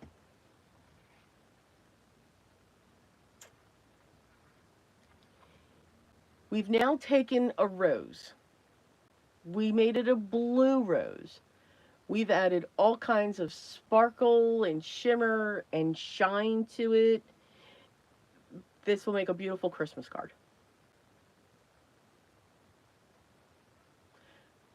For some reason, when it comes to florals, to make them and turn them into Christmas cards, I make them blue. I make them blue. Now I gotta put my regular glasses on because now I can't read the comments. So there you go. All I have to do is just add a sentiment, a Christmas sentiment to the bottom. Or I can use a birthday sentiment. I mean, just because it's blue doesn't mean it's only for Christmas now. It just means it can be used for Christmas now if you wanted to. But then again, in my heart of hearts, I don't care if it's yellow or red or purple or green. Add the sentiment. Anything can be for that sentiment. We don't have to have the images that sometimes we get ourselves stuck to. But again, you can take those colors and just change it. Can you make this and turn this into Halloween? Oh, yes. Purple flower. And then when it comes to any of these accents or all the accents that you add, pull in black and just have it dripping down the rose. Uh-huh. Drip. Yes, I said dripping. Literally create drips coming off of the rose. And it's simply using the nozzles of these. So, again, have fun with the supplies. And if you've got that supply that you just, you know what, I'm not using it, but boy, I got every shade. That's me. Hello. Find different ways to use it up before you let that go. And then if you just can't, then by all means, there's someone out there that will absolutely show it love and give it new life when it comes to that. So, it's a Christmas card. All right, let's set that aside, and that's going to dry, and I'll forget, and I'll probably put something on top of it. Let's revisit our ink smushed. So there's our ink smush. Let's take our backing off, or our tape off. Again, we move slowly. I know I'll make somebody upset. I do not save these strips. I try, but you know what? My rules. So, here we go. It's just, you just want to make sure, especially when you have paint, like I did with the ink smush, when you've got something else there, that could make it tear up with the tape. But I always just make sure I get painter's low tack, and I make sure it says low tack, blue tape. And then I just keep it flat. So these here are pink and purple and blue, and it creates, by just dropping those in and having those speckles in the background, because you can still see them. You can still see the ink smushed in the background. Because again, it's somewhat opaque with distress, but not. But you can still see it. It adds that texture. And again, these harsh lines just give it, in the way that it fills, makes it look like a piece of stained glass. So it's a different look, very soft. You could use a lighter shade, and then this would stand out even more. Now, you could die cut this. I'm going to choose not to. And I'm going to take a piece, I'll keep that upside down for right now. Now, this did not get too warpy, but I'm still going to use my 2-inch film tape because it will flatten it out. And I'm going to put this onto a piece of gold mirror cardstock.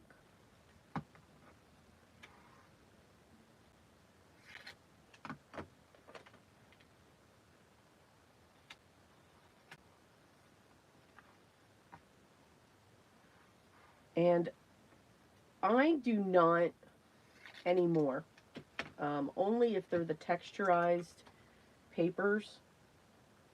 I do not, or if it's a certain paper, I do not cut the center of my mirror cardstocks out anymore.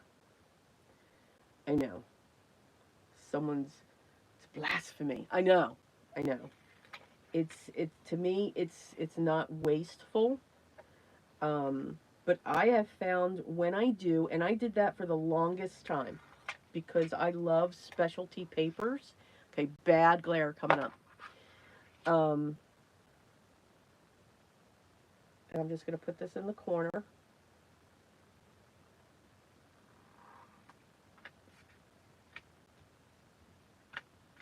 And yep, I'm just going to cut around it. I'm not measuring. Sorry. I just don't want to measure. I find that over time, when my cards are stored, I have found that the centers have caved in. I get this curvature to the front of my card, and no, I don't like that.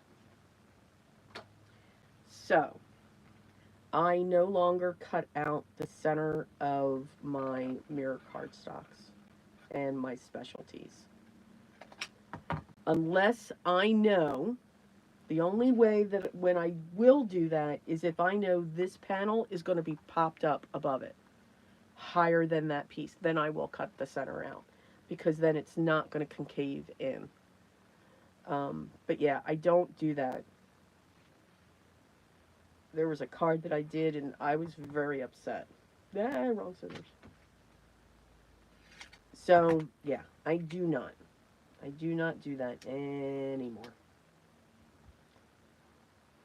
It may not happen to everybody, but I saw it on a couple of my cards, and I was very upset. Very, very upset. Alright, now we're going to pop this up onto our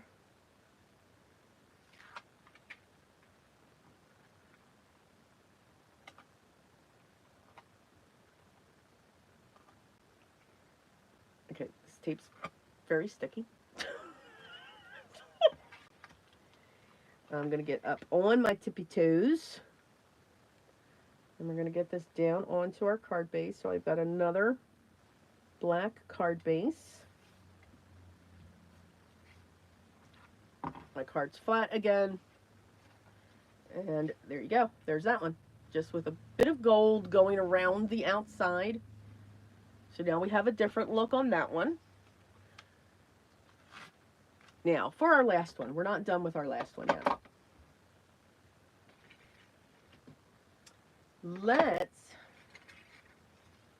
we can add, first I need to clean up some of my space here.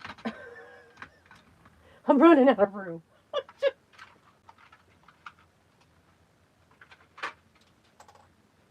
All right. So our last one, we added watercolor. Let me try that again. We added watercolor to the base. We just created a base of a wash, and then we dropped in some of our colors. This one here bled just a little bit more. This one's got more of harsh lines, but that's okay. It's just going to be two tones in the two watercolors. What you can do is with colored pencils, you can take one colored pencil and you want to use not so much the scariest of darks, whether it's, you know, the blacks or anything like that. But you want a dark color, and you're just going to use that one color. What did I just do here? Trying to put stuff away and it's not working.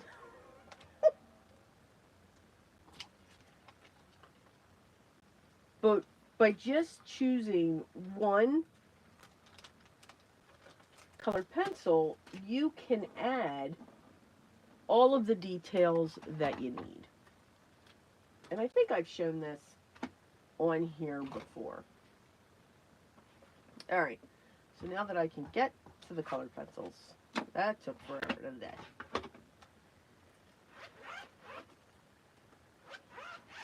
I'm going to be using my Prismacolors because I love my Prismacolors.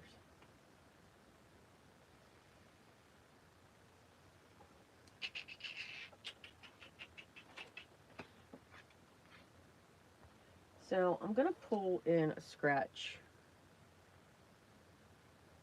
Maybe. A scratch piece of... Oh, I like that one too. This could be dangerous. A scratch piece of cardstock. And I always keep that near me. And it's a scratch piece of Bristol, actually. Because I do want to test out my color.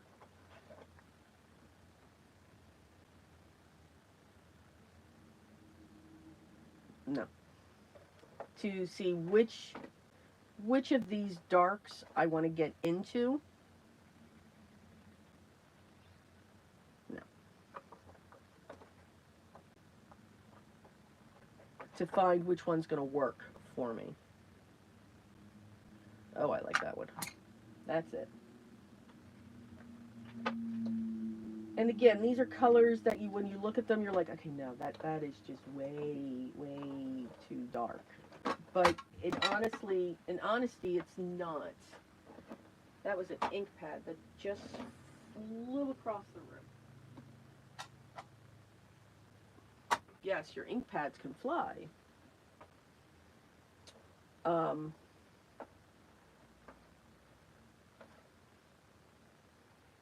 And I'm going to choose one for the green. All right. You just need one. That's all you need. You do not need more than that.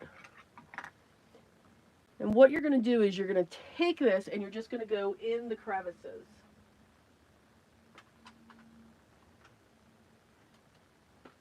And I need to sharpen my pencil first.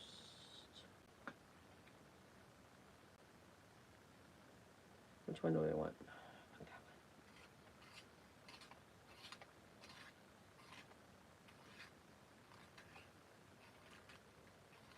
And no, I do not use electric sharpeners. I do not like them. Okay, let's do the leaves first. I don't want to take away this color, these breaking points of the watercolor. But what I do want to do is come in along the edges, and I'm literally following the line of the embossed area. I'm literally just drawing around it.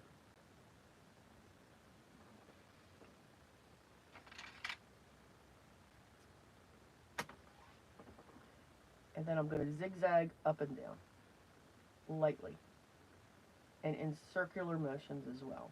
So zigzag up and down, circular, and it's a light touch. And that's all I'm doing. Small circulars, going up and down, and that's it. Notice my hands back here. And I get lighter and lighter with the pressure. If you find that you're automatically putting a lot of pressure down, get your hand back. And then that will loosen up your pressure. So again, I'm just coming around. I'm going down along the edge.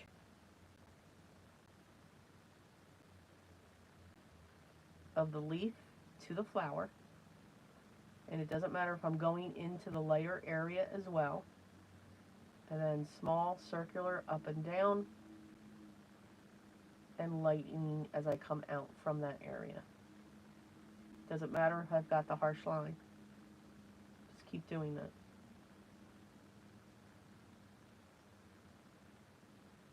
And then come out. I'm not going to hit all the veins. And I do not take my hand, when you're using colored pencils, have a clean brush, a fluffy brush. And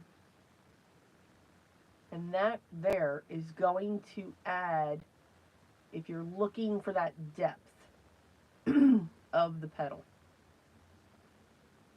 So here you don't need every color for your colored pencils. You don't have to have that.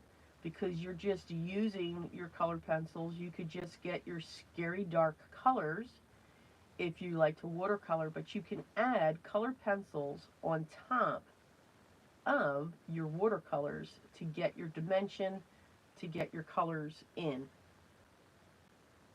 And again, you just keep getting lighter and lighter with your pressure and pull it out.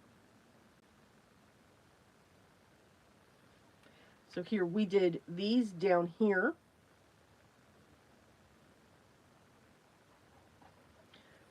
So if you look at these on this side, they look deeper. They almost look like they're coming up and curving out. And here, not so much. Do you have to add the color pencil? No. I just like to do that. It's another way. And here, they still look good, but they don't have that depth. And again, you're literally just drawing along where it's sitting against something. You're just taking that point and going along. And I always just do little tiny circles just above it, just to even that out. But you do not have to do those little circles. You could just leave it as the line. And then here I'm going to come along this one and then just push it out as well.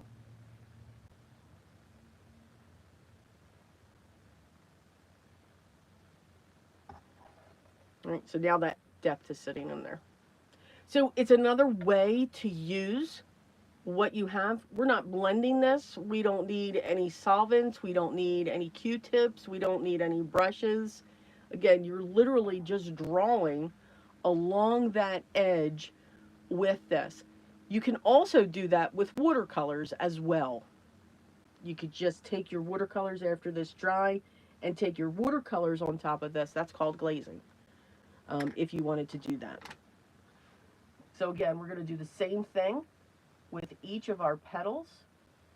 I'm just coming right up against, so you do need to have a sharp point on your pencil so you can get up to this embossed line. And I'm literally just drawing. I'm just going along that edge. I'm letting that embossed line guide my pencil. And if I just lift up, I didn't blend it out. It looks like now it's coming in and coming out. Does that make sense?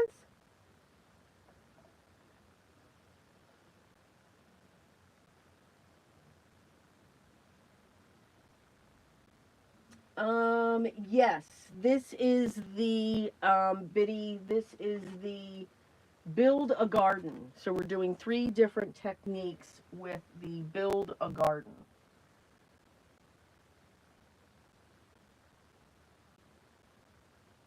So again, I'm not putting, even though I'm going along this line, I'm not putting a lot of pressure. I just want to get the color in there. So I'm not, going across the page. I'm just using that embossed line as my guide as I go through. And again, you just need to know where your base is when it comes to the petal. Because you don't want to do it to the top. So you want to do it to the base of the petal that's next to it. So that's just something to keep an eye out for. But again, just go back and forth. And when you have your pencil that sharp, yes, you will get little bits that pop off. That's okay. Try to avoid your hand going across it, because you will smudge it. Ask me how I know. I hope my head's not in the way. No. I like to get down and close when I do this.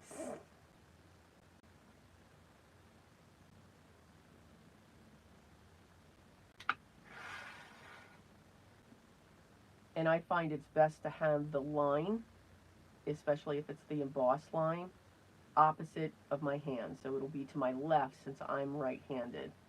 You might find it easier if you're left-handed to have it to your right, because you can get that point right up into it.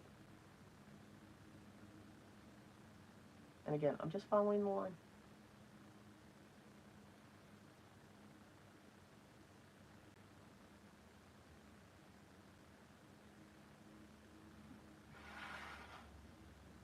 So either to the left or above me.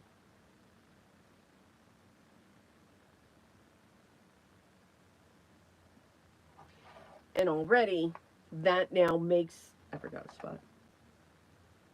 That makes this, and this is not a yellow. This is a brown shade, but already she's popping. The petals are defined with that.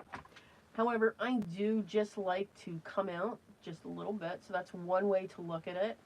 And then again, getting my hand all the way back and just small circles to just pull it out just a little bit over that line that we just drew.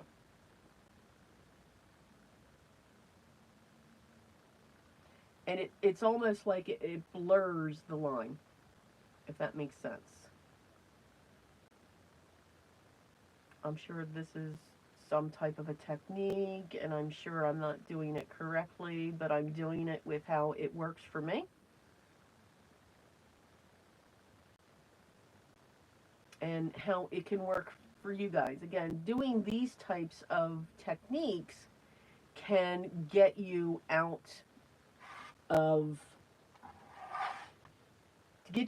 your comfort zone to at least try.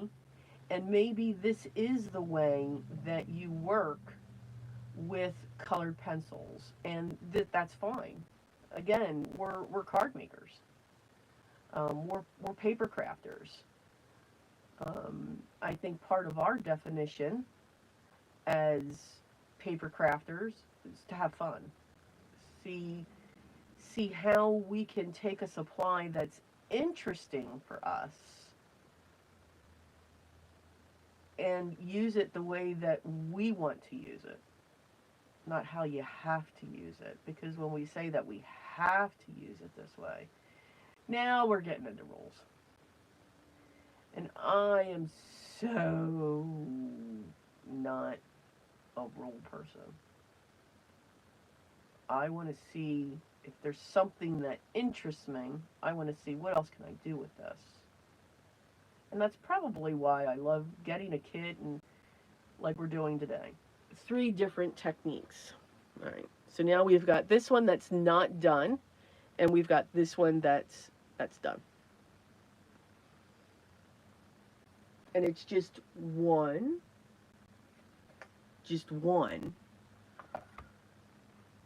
color pencil.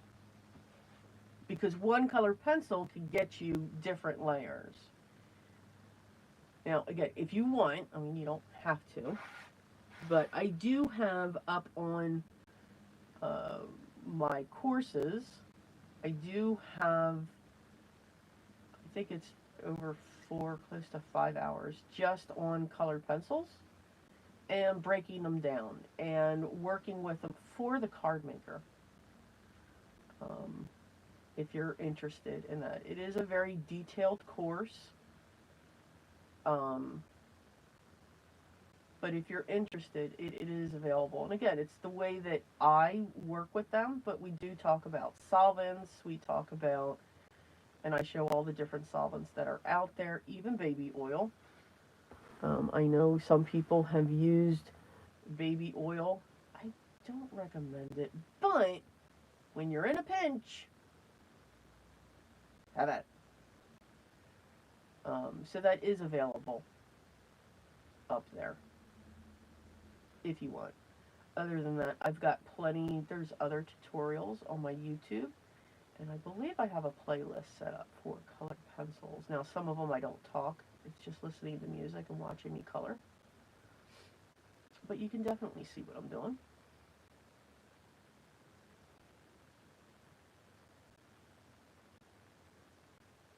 And again, just drawing on that line, and then lightly coming back out. You just got to remember what the base of your petal is, where that's sitting. So sometimes as I'm sitting here, my head is turned the way the flower is going so that I know, okay, this needs to go up this way.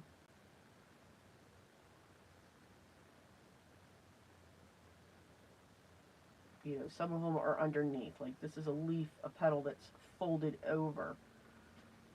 And that's the only thing, if you're worried about, you just want to make sure that you're going in those directions. That's all. But small circles. And you can see I'm going zigzag sometimes. Just going up and down when I'm not drawing along it. But they're small movements. They're not large.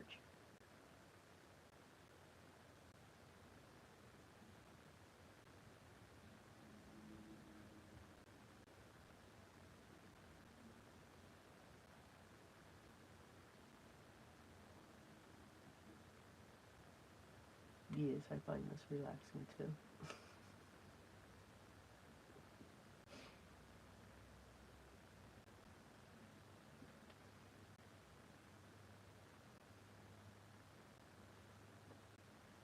Okay.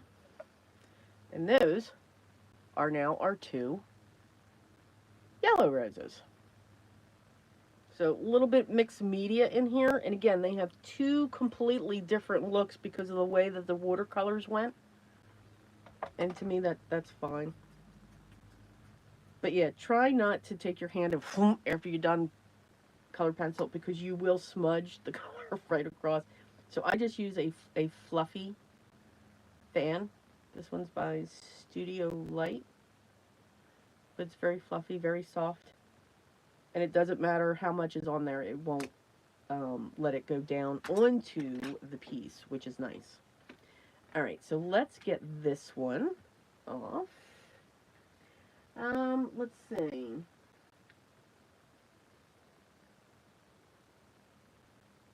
Maddie's asking, do I use Prismacolor and Color Prisms or other brands, or will Prisms do it all? I'm biased, so I'll be honest with that. I am a Prismacolor girl, and that's probably because I've used Prismacolor pencils since I was many decades ago. Yeah. Yeah, 50, yeah, about 10 years, 5 decades ago.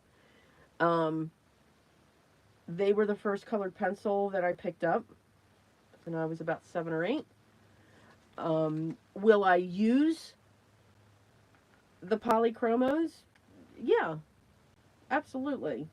My medium of choice are colored pencils. So, yes, and I get crucified when I say this for some reason, but I do have a collection of colored pencils. Um, Out of anything, those are the ones that I have the most of. I've tried many.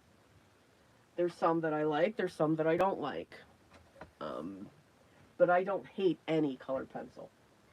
Can you use, your Prismacolors with your polychromos? Yes. The difference between them is the fact that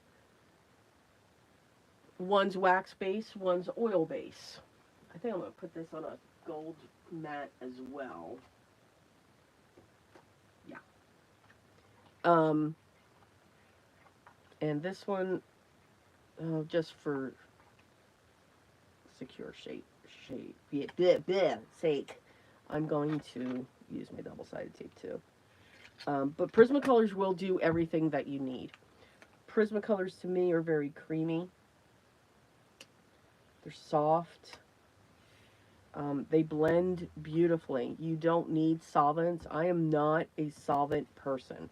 I do have it, and I only use, if I use a solvent, it's only Zest It, and I get it from the UK. I don't use Gamsol. The concept of odorless freaks me out. It's just, I don't know. It's bad for you, so make sure you're in a well-ventilated area, but yet it's odorless.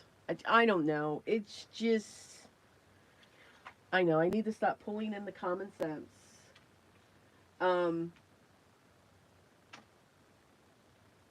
So you're fine with just one brand, Maddie.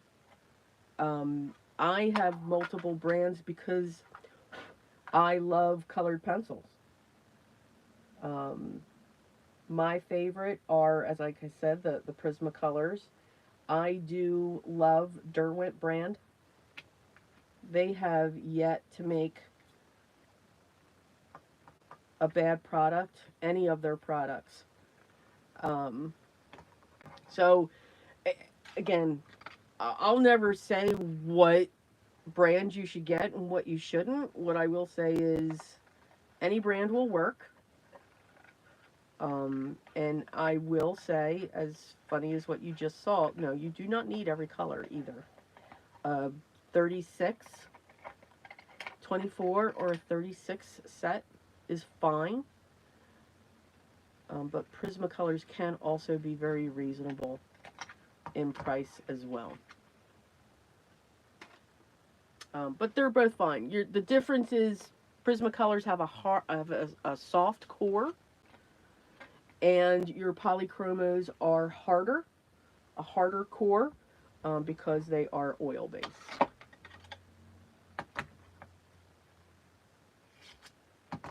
So I hope I didn't confuse you. I hope I answered your question. And those are other things that I talk about in that class, and go into great detail with. I breathed a sigh of relief when I finished that one. That one took a little bit.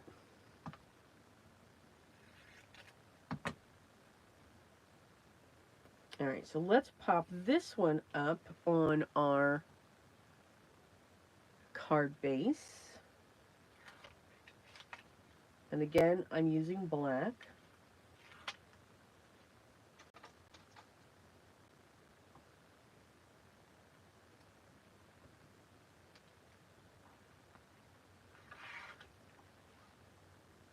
They were all set in the same spot, which is fine. But you're going to see when we pull all these down, and I just got to clean this desk off. Oh, if you all could only see outside the filming area. Oh my goodness. Oh my. Wow. Oofsta. Got a lot going on here. Did I lose the cap? No, I did not lose that cap. You can take any stamp and just try different things in it. Um, try different techniques that'll pull that image out, whether it's changing the color or change. That is going to fall. No, it's not. Or anything like that. So if you need permission, I'm giving you permission to just let loose and have fun with what you do, with how you create. Now again, like I said, when I clean my stencils, I really liked these stencils. Now I'm wondering if the other set is like that as well. I really liked these stencils. All right, kudos, Altenew. Yay. Lovely. Absolutely lovely. Wonderful to work with. And I just use alcohol to clean them, because then at the same time, I can clean my desk.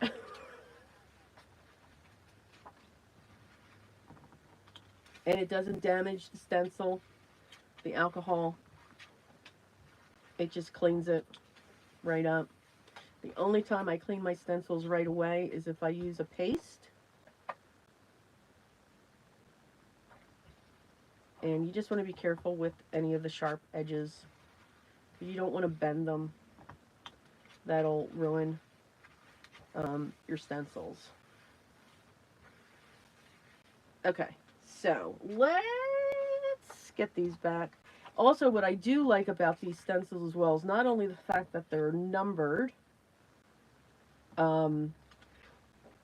but also not only did they line up really well, but they're etched. So, like on this one, you've got these openings, and it's, I don't know if you can see that, but there's actually the etching that you will be able to line up on your floral as well. So they went one step further with the stencil to help line up. So I like that as well. So kudos. Okay. Yeah. So very much liking. They give you the layout, which is cool. And then if you have any of their inks, they tell you what color. Oh, look at that, cloudy sky navy. That's funny. They let you know what colors they used also. So that's cool. So, yeah. I think I'm going to enjoy this one. And I forget if this was the first one that I got, because when I signed up, I must have just crossed over in time frame. So this is the Rose Revere. And again, it's the building garden. And you get also one of these. So every month you'll get one of these as well. So that'll build up your collection when it comes to this. But those are the items that you get with this. Now I do have another one, or I did get one. So again, I think I crossed over. And that's what this one looks like. So they're all I think, going to be these outline stamp sets. And this is Fanciful Pansies. And then that's the stencil there. And I think here's what the image would look like with the stencil. So that. And then that's what the image is. And you get the die. And in this case, this die also covers the sentiments that you got in the stamp set. So they do leave it very open when it comes to this kit on how you can work with that. So it's kind of cool. Very much enjoyed this one. Very much. Now, let's look at our cards. Let's check them out. Recap. So we took one stamp set, one kit, not a stamp set, a kit. And we worked with it 3 different ways, using three different techniques.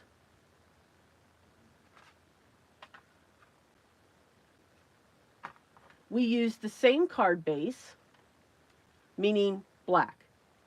And these are all 5x7 cards. Because again, I need real estate. I need to have real estate on my cards. Would this fit on a standard A2 size card? Yes, it absolutely will. Here is, that's not it.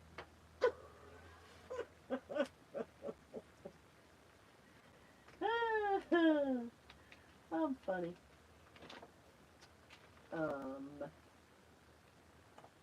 So here is that. Let's see. 1/4, 5.5. Okay. So here's a very bent 4 1/4 by 5.5, and if I put that over the image, it covers it. So very much so.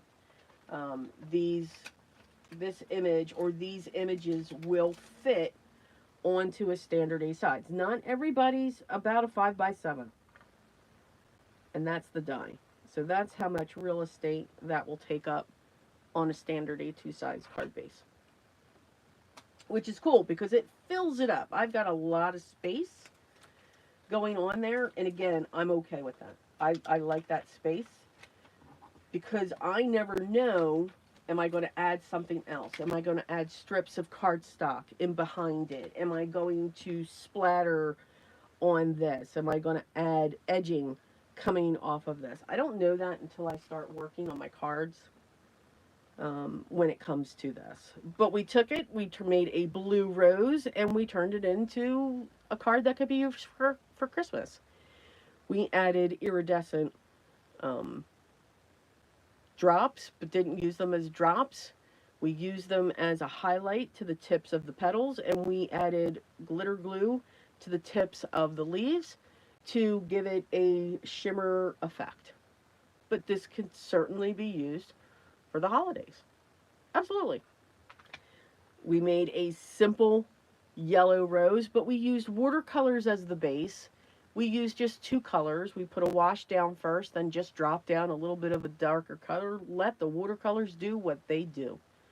Let it dry, and then using 1 colored pencil, we just added it into the crevices. And we've got 2 yellow roses, but 2 different looks. 2 different looks on this because of the way the watercolor went, the way the watercolor fell. I didn't have enough water down or whatever it was. But 2 different looks. But they look great. So maybe more on the normal side. Then we just went crazy. And we did ink smushing first. So you don't have to do your ink smushing last. You can paint over your ink smushing. I like the fact that you can see all of these textures underneath. But using bold and then coming back in with those colors and adding more that we ink smushed with gave us a stained glass look. You know, we could think of adding glossy accents on top of this, on just the roses, and now you've really got a stained glass effect. I don't like to do that because I'm impatient for it to dry. I'm just saying. Just saying. But you could certainly paint a gloss on top of this and give it that effect. But 3 different looks. We used the kit the way that it was designed. We just chose different colors. But we used the stencil, we used the die, we used the stamp. We could have stopped there. Now, y'all know I don't. I never stop there. Okay? We add those special techniques. And again, I'm using these because I want to use them up. That's what I'm actually doing in my space now. I'm finding things where, you know, I didn't look at it and say, nope. I looked at it and said, well, I could do this. So that means I'm not ready to let that go. What it means is I need to use it and I want to use it.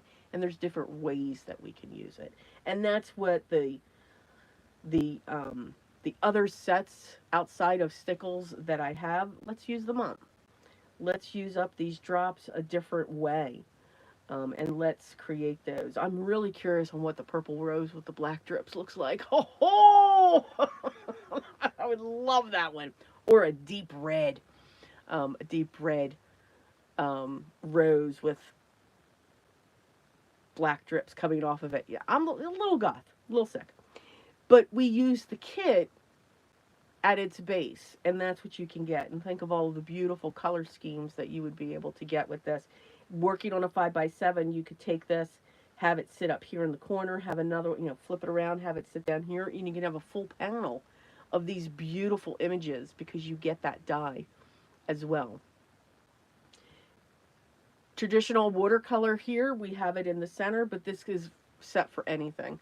Wedding, any celebration, birthday, can be for Christmas. We also just add a Christmas sentiment to it. Merry Christmas. Boom, it's a Christmas card. Happy Mother's Day. Boom, it's a Mother's Day card. We just need to add the sentiment. We don't have to be hung up on the colors when it comes to that. Now, if you are that person where you like your color schemes for certain seasons, by all means, please continue to do it. I'm not saying what you're doing is wrong in any way, shape, or form. That's the beauty of it. We all create differently. And that's what's wonderful.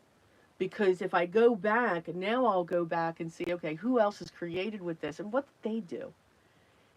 That for me is fun. So while I'll go on YouTube, I try to stay away from the things that I already have in my stash because I want to see afterwards what they created when it comes to that. And then finally, we just went wild. Think of this like a rainbow. Doing this in layers and doing a rainbow rose.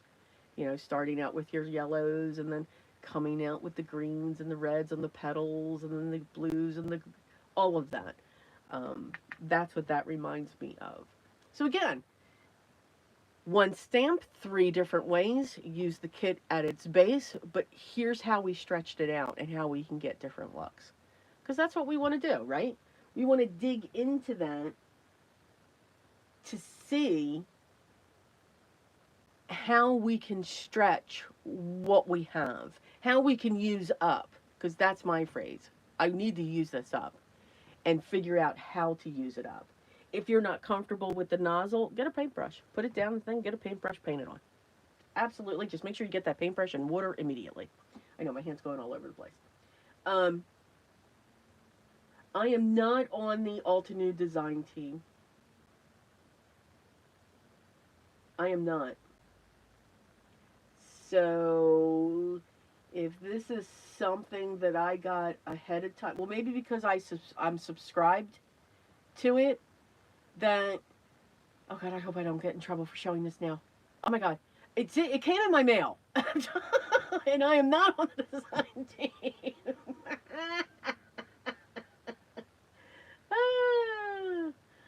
Oh my goodness.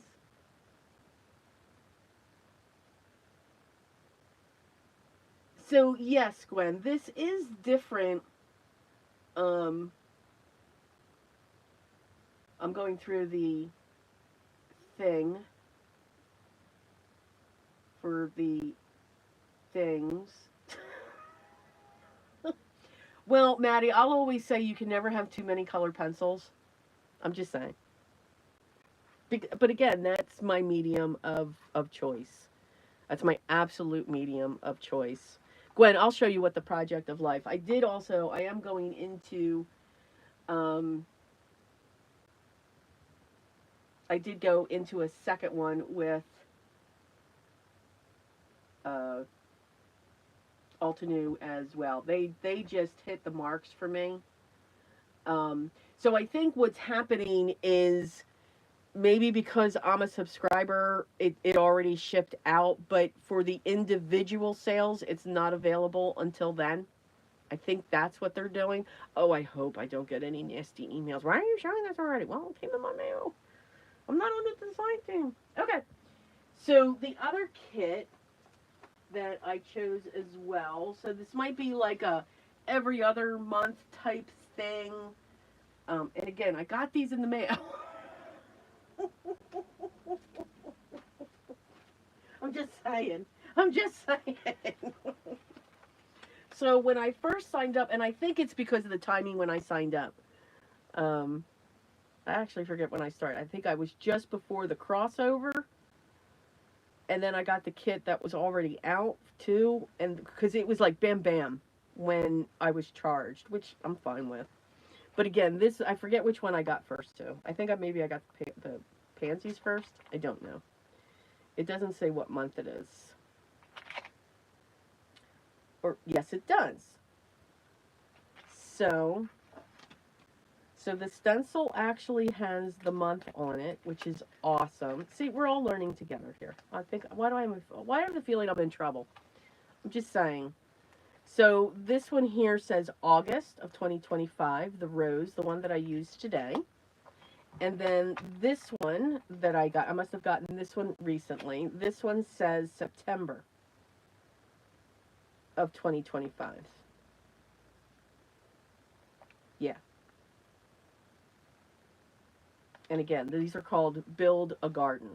So this is the one that every month you will get one of those, which I am stupidly excited about. Okay. So I also went with, okay, I'm going to move this one out of the way so I don't destroy that. Okay, so I hope you guys had fun with those techniques. I know I did. Because I didn't know if any of them were going to work. So this is the Project Life, or Craft Your Life project kit. Yeah, so Craft Your Life project kit. I don't know what month is what month. But what's nice is you get these envelopes. Yeah, Craft Your Life. And you get let's do it this way. So here, this is the stamp.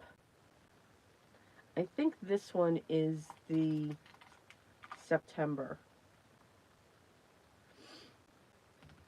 I'm trying to see if it's on here. I know, I'm pausing badly. Yeah, so this is the September. So let's hold off on September. So here's the August. Making y'all nuts. I know. Okay. Yeah. So it's marked on the stencils. So this is the August. Okay, so this is called Craft Your Life Project Kit Floral Odyssey. And we got brads. I don't know why we got brads. So you get lots of sentiments. You've got lots of flowers here. They're silhouette style. Oh, it says it right on the stamp. Lots of silhouette styles, which are awesome because you can just do a lot when it comes to them. You have a step-by-step layering guide with this because there's a special die that's in here from what I'm understanding. Yeah. So let's look at this. If you guys want to be nosy with me. This is really the first time I'm like letting loose with them. So, okay, this is cute. So you've got a layering guide now with the stencil. They're set in an order when it comes to that, so that there's a die that will cut the center out here. All right, so this maps out everything that you get in the kit because the embossing folder, all right, is like a town view. It's like a, over a lake or trees and stuff like that. It's very different. And then the stencils also coordinate with that as well because you got two stencils that are going to create this floral. And then you can put your stamped images on top. And then the rest, you've got these other stencils that fill in with the embossing folder. Yeah. So this is like a learning curve that I'll have to do. Absolutely. So let me get this back in here. And then this is what I mean by the die. So you get the stamp set 6x8. And then here's your die. This is a layering die, so you can build compasses like that. These are all the dies that you get up here. And then here's that center die. And this to use this die to cut the center of the assemble flowers in stencils 1 and 2. So you can stamp your images and be done with it.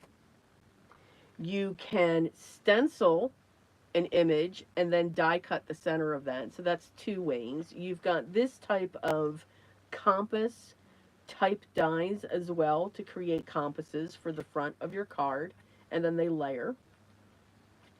So there's something else. And then here's all the stencils. So these are all the stencils that you get. These 2 create that. And then all of these create like this overhead town. It's really cool. Very different. Very, very different. Not something that I would gravitate, but that's the chance that you take with kits. You may not gravitate to everything, but you've got options. So there are 6 stencils in this set. And then here's the embossing folder. So this is where all the trees come in and the roadways.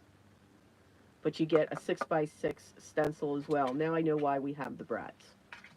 So that's how the project or craft your life project kit is set up. You get dies, you get a 6x8 stamp set, you get stencils, and you get the 3D embossing folder. That's their main mission when it comes to that. And again, that was August for this one. And I love the fact of this envelope, that everything just sits in there for that. And then this is September's. So, fruit! We got some fruit! Love it. Big sentiments. I think the stencils go with that. So these 2 stencils take care of this. And then you've got these background stencils that you get also. So lots of choices when it comes to your stencils. And then your layering die set, apple pie. Now I'm hungry. Just saying. And you can create this lattice effect or a piece of pie. So they range. There's like a theme that goes through these kits. Because I was hoping there was a die for this, and there's not. But that looks easy to fussy cut, and that's me saying that. So those are the 2 kits that I went with. So I'm excited, and I'm very pleased. I am very pleased with the Build Your Garden. I really like how that's set up. I had a lot of fun with that. So definitely we'll be seeing more of those. Now, both of these each month you won't be seeing. Hi, Heidi. I'm so sorry I missed you. Hello.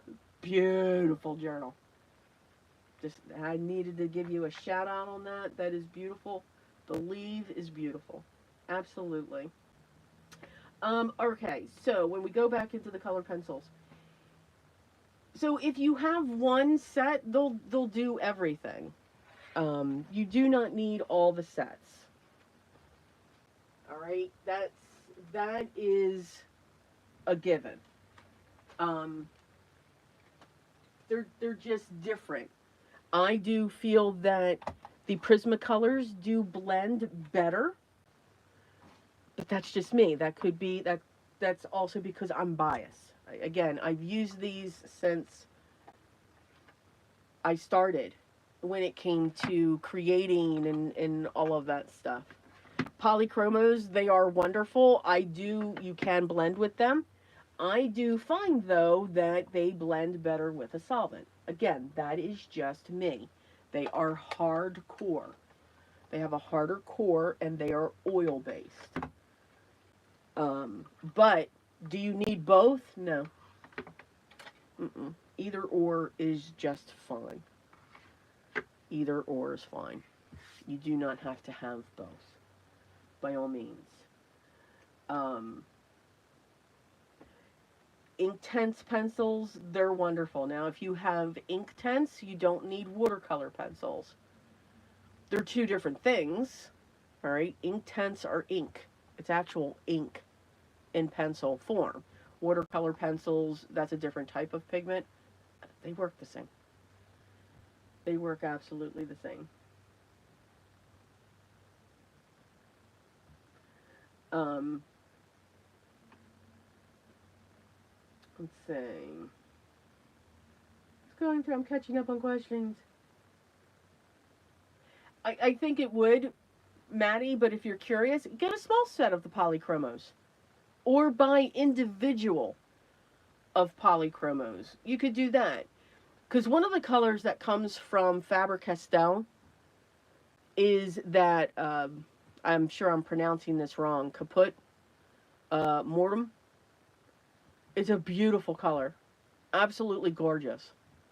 So you could just buy that one or just buy the black, just buy your dark shades and your light shades, and that can accent over your polychroma or your Prismacolors. So you could do that if you want to try them because they are available open stock, which is nice. Okay, I answered that. I am not. Uh,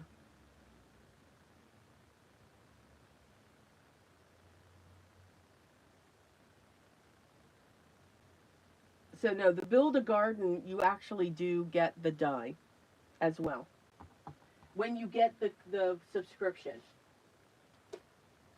And I think what Altenew is doing, they are making their items available. I'll call it open stock after the subscription goes out. So this is what comes in your Build-A-Garden. Oh, and one of those, no.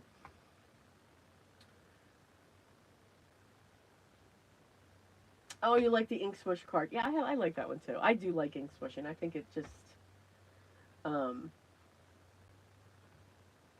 I think it's a fun technique. It's very relaxing. It's very relaxing for me. Let's see. I think with this one I can, like, if I actually take the time to notice that they're announcing, hey, this is what it looks like, I can opt out of that one. But I never do. Um, I don't. I think the blue one is my favorite. I think that one's kind of cool just because that's just like sitting on the black base. Um, so it's just, I mean, I like them all too. But again, three totally different looks, same stamp. But I just like the way this is just coming right off of it. Um, but yeah, I can't. Yeah, I got it in the mail. I don't know if I'm. I will let you all know if I'm getting an email that says, "What are you doing?" Okay.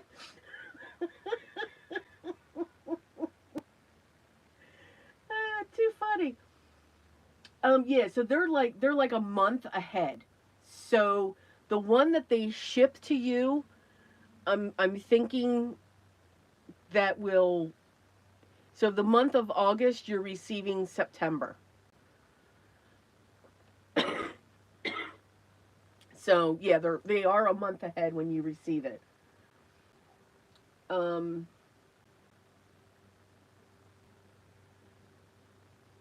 yeah, I mean, I'll have a link to their page, to the subscription page. They really changed their um their subscriptions. I mean, one of them is kind of the same, and that's the layering dies. I have enough of those because I did get those for a while, a long ago, like 3 years ago. I did those. Um, so they did do a lot of change. They have a really adorable subscription. It's called Mini Delights. It's a small stamp set. We're talking 2 by 3. It's a small stamp set, and there's a die that comes with it. Oh, the things that can be done with that! It's amazing, so cute and adorable. Um, please show September also. Did I show the September? Did I do that, Gwen? I think I did. I think I showed you all of them. This is. Does it say on the stamp set? Yes. So this is the September for the Build a Garden, and then the fruit with the apple pie was the um, Craft Your Life. I can't figure out though what the embossing folder is.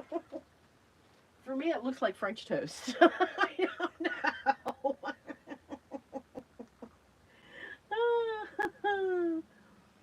like solid stamps too, Biddy. I think they're great. I think you can do a lot with them and have fun, whether it's with scraps or whether you want to have just a different background, but you can do so much with them. I'm so sorry, guys, if I'm making you buy things. And again, please know you're seeing changes when it comes to my channel. I will put a link down to Altenew subscriptions. It's not going to be an affiliate link. I'm just going to pull the link and put it down. It's just not. I have my reasons, and that's just what I'm choosing to do. I did also remove any ads. For those videos that I've already posted, there might be videos in the middle, but I only have videos now in the beginning and the end. When it comes to my videos, so there should not be any ads in between. Now on the community, either level, there's no ads on any of those, in any of those videos. There will never be any ads on the videos that are in my community. Either level, whether it's free or the paid. But I will have a link down there. So if you want to check it out, and I do that whenever I use products, I'll have a link down to the shop or the item, if I can find it, if it's still available, down there. So I will always put a note next to it if it is an affiliate, so that you can make that decision. So those are just the things that I just decided to do. It's just what I chose. Don't ask. The web embossing folders in September. Okay. That's August. This is September. Maybe you guys know what this. I don't know what it is. But then again, I really didn't go through this one. Okay, so let's move these. All right, y'all want to see this stuff. All right. So this is the embossing folder. I don't know if it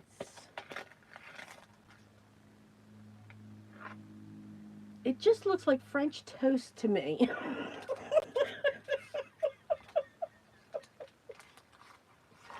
I'm just saying, it just looks like French toast. Or is it supposed to be pies?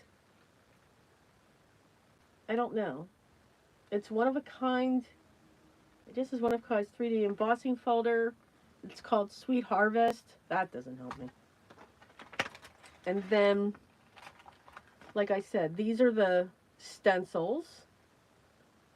So you get 2 for the stamped image. So you get 2 for this, which is cool. And they're fun because you can add your own shading to them. So you can turn them into peaches, apples, plums.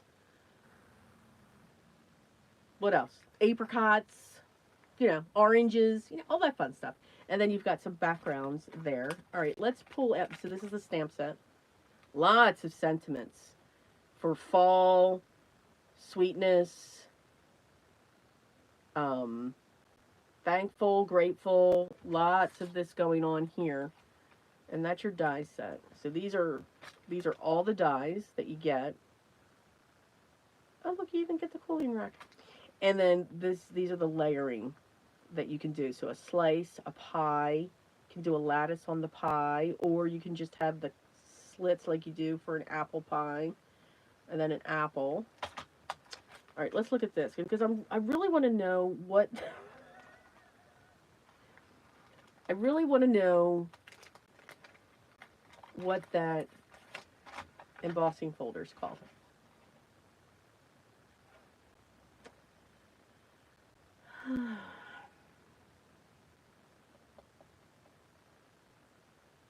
Okay, so there's the, now that's cute. I wouldn't have thought of that. Okay, that's cute. Okay.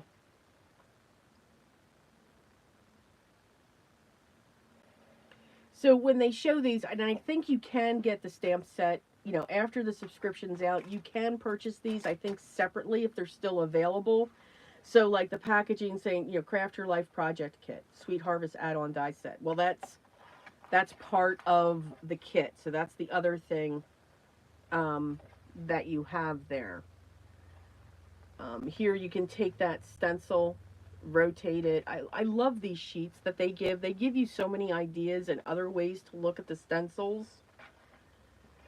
And I still don't know what that is. Anybody have any ideas? I don't know. I can't figure it out. And I always fold these up wrong. So this is the September. This is the September.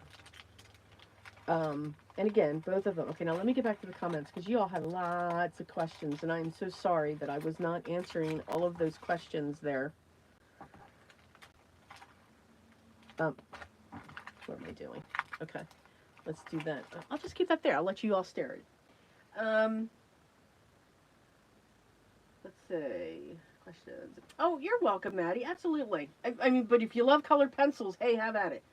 They are awesome. Derwent is really good. Their ChromaFlows are awesome. But yeah, personal choice when it comes to that.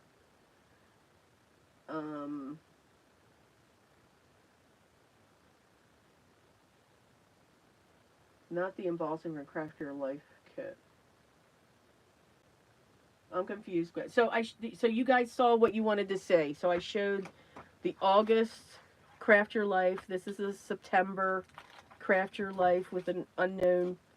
I don't know what that is. Maybe if I emboss it, I'll figure it out. I don't know. I do not know.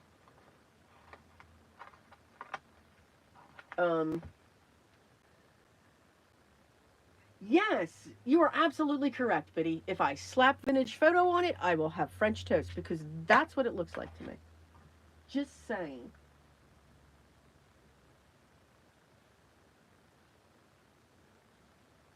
You know, it's well, I would be honored, but no. I am set. I am set to go through their academy. I just haven't done it yet. I have everything in place and I have everything that I need, but I haven't done that. Because again, I just want to just want to do everything that I wanted to do. Let's see, nothing in both for like okay, I did that. My vintage photo. Are trying to confuse you. If so, it's working. I'm so sorry. How am I confusing you? I don't mean to confuse you. The mini delight is fun. It looks really cute. And again, I think I only got like 4 or 5 of those, but they were so cute. So many things. You could make little note cards. You could make tags. You could make a full background. They were very versatile. It was a lot of fun. A lot of fun. Yeah, I'll have to look at what I get with that. And I don't know if it's still going to tell me what it is.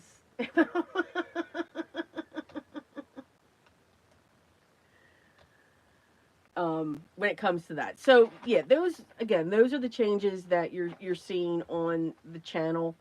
As I said, I won't. I know YouTube's launching a community, and I think it's awesome. But I have my community on the other side, and again, I'll have that link down below along with Altenew, with their subscriptions. So you're gonna see these for a while. I don't know how long I'll be going with these. I think a while. I think definitely the Build a Garden. So maybe every other month or probably, you know, in one of our lives, I'll choose which one. And again, to show you, here's the kit. This is what we're going to use. This is what we're going to focus on. And these are the different cards that we can make with this kit. I miss those days. I really do miss those days. So I just want to bring those back. And then, of course, the simplicity will come back in here as well. Again, about to launch in the, just to finish up, and we did this in, what is that? Okay, so we're going over 2.5 hours, but we finished those cards in 2 hours. I'm just saying. So for this month, we're about to roll out multiple videos. And again, this is the free level simplicity. We are going to dive deep into simplicity. And again, pattern paper. And it's going to be all about pattern paper. Um, Collections and what you can do with them, and just what that is, a 6x6 paper pad, and we're going to look at a 12x12 paper pad, and we're going to look at the die cuts and the cut aparts and this and that and everything else, and it's all going to be card based. um, so that is what we're going to dive into deep. And again, could be scary because you're getting into my mind when I think about simplicity, and I don't know if anybody really wants to be in my mind, but why not? Let's have some fun with it. When it comes to um, the paid level, we're going to do another journal, but we're going to set up our pages differently. So it's just another way to look at creating a sewn journal. And that sewn journal is how we set up the ephemera, the pockets, and it's not just going to be pockets. They're going to be interactive. They're going to be useful. It's just going to be different where they take up the whole page. So it's a different way to set up and design your journal pages. So it's like a hybrid of a sewn journal to a scrapbook album. And it's like that in between. If a journal and a scrapbook album got together and had a baby, this is what this would be. But for me, it's going to have that vintage feel. We are going to use digital collections. Um,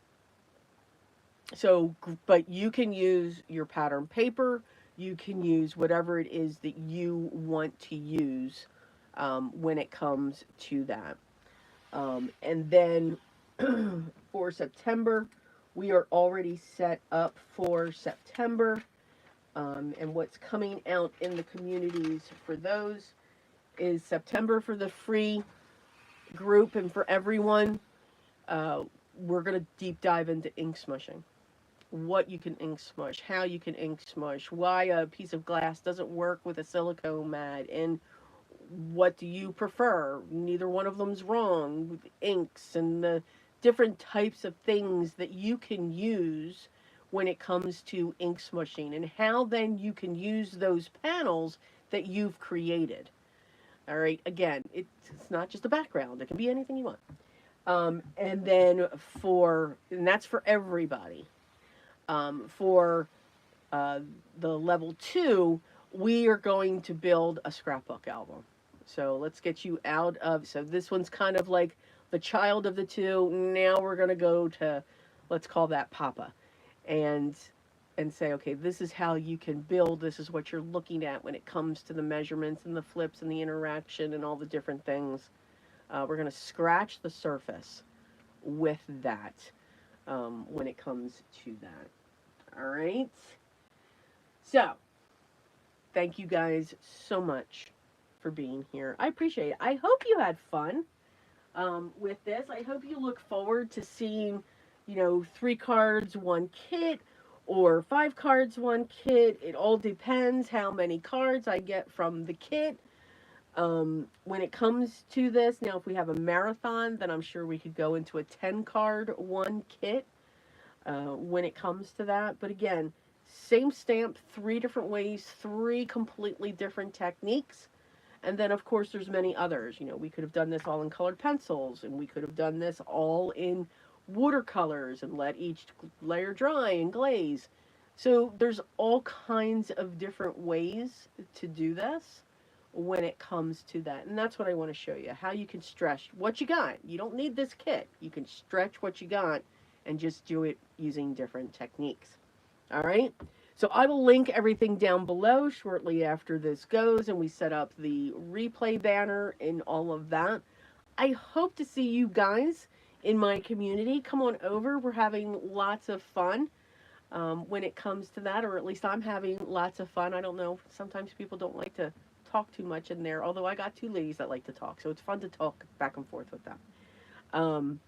But there's a lot of, they are deep dive, they are step-by-step videos. So if you don't like gabbing, maybe it's not for you, but you can turn off the volume and just watch to see what we're doing and how we're putting it together and be specific with that. But I am truly grateful that you stopped here today. I will be live next week.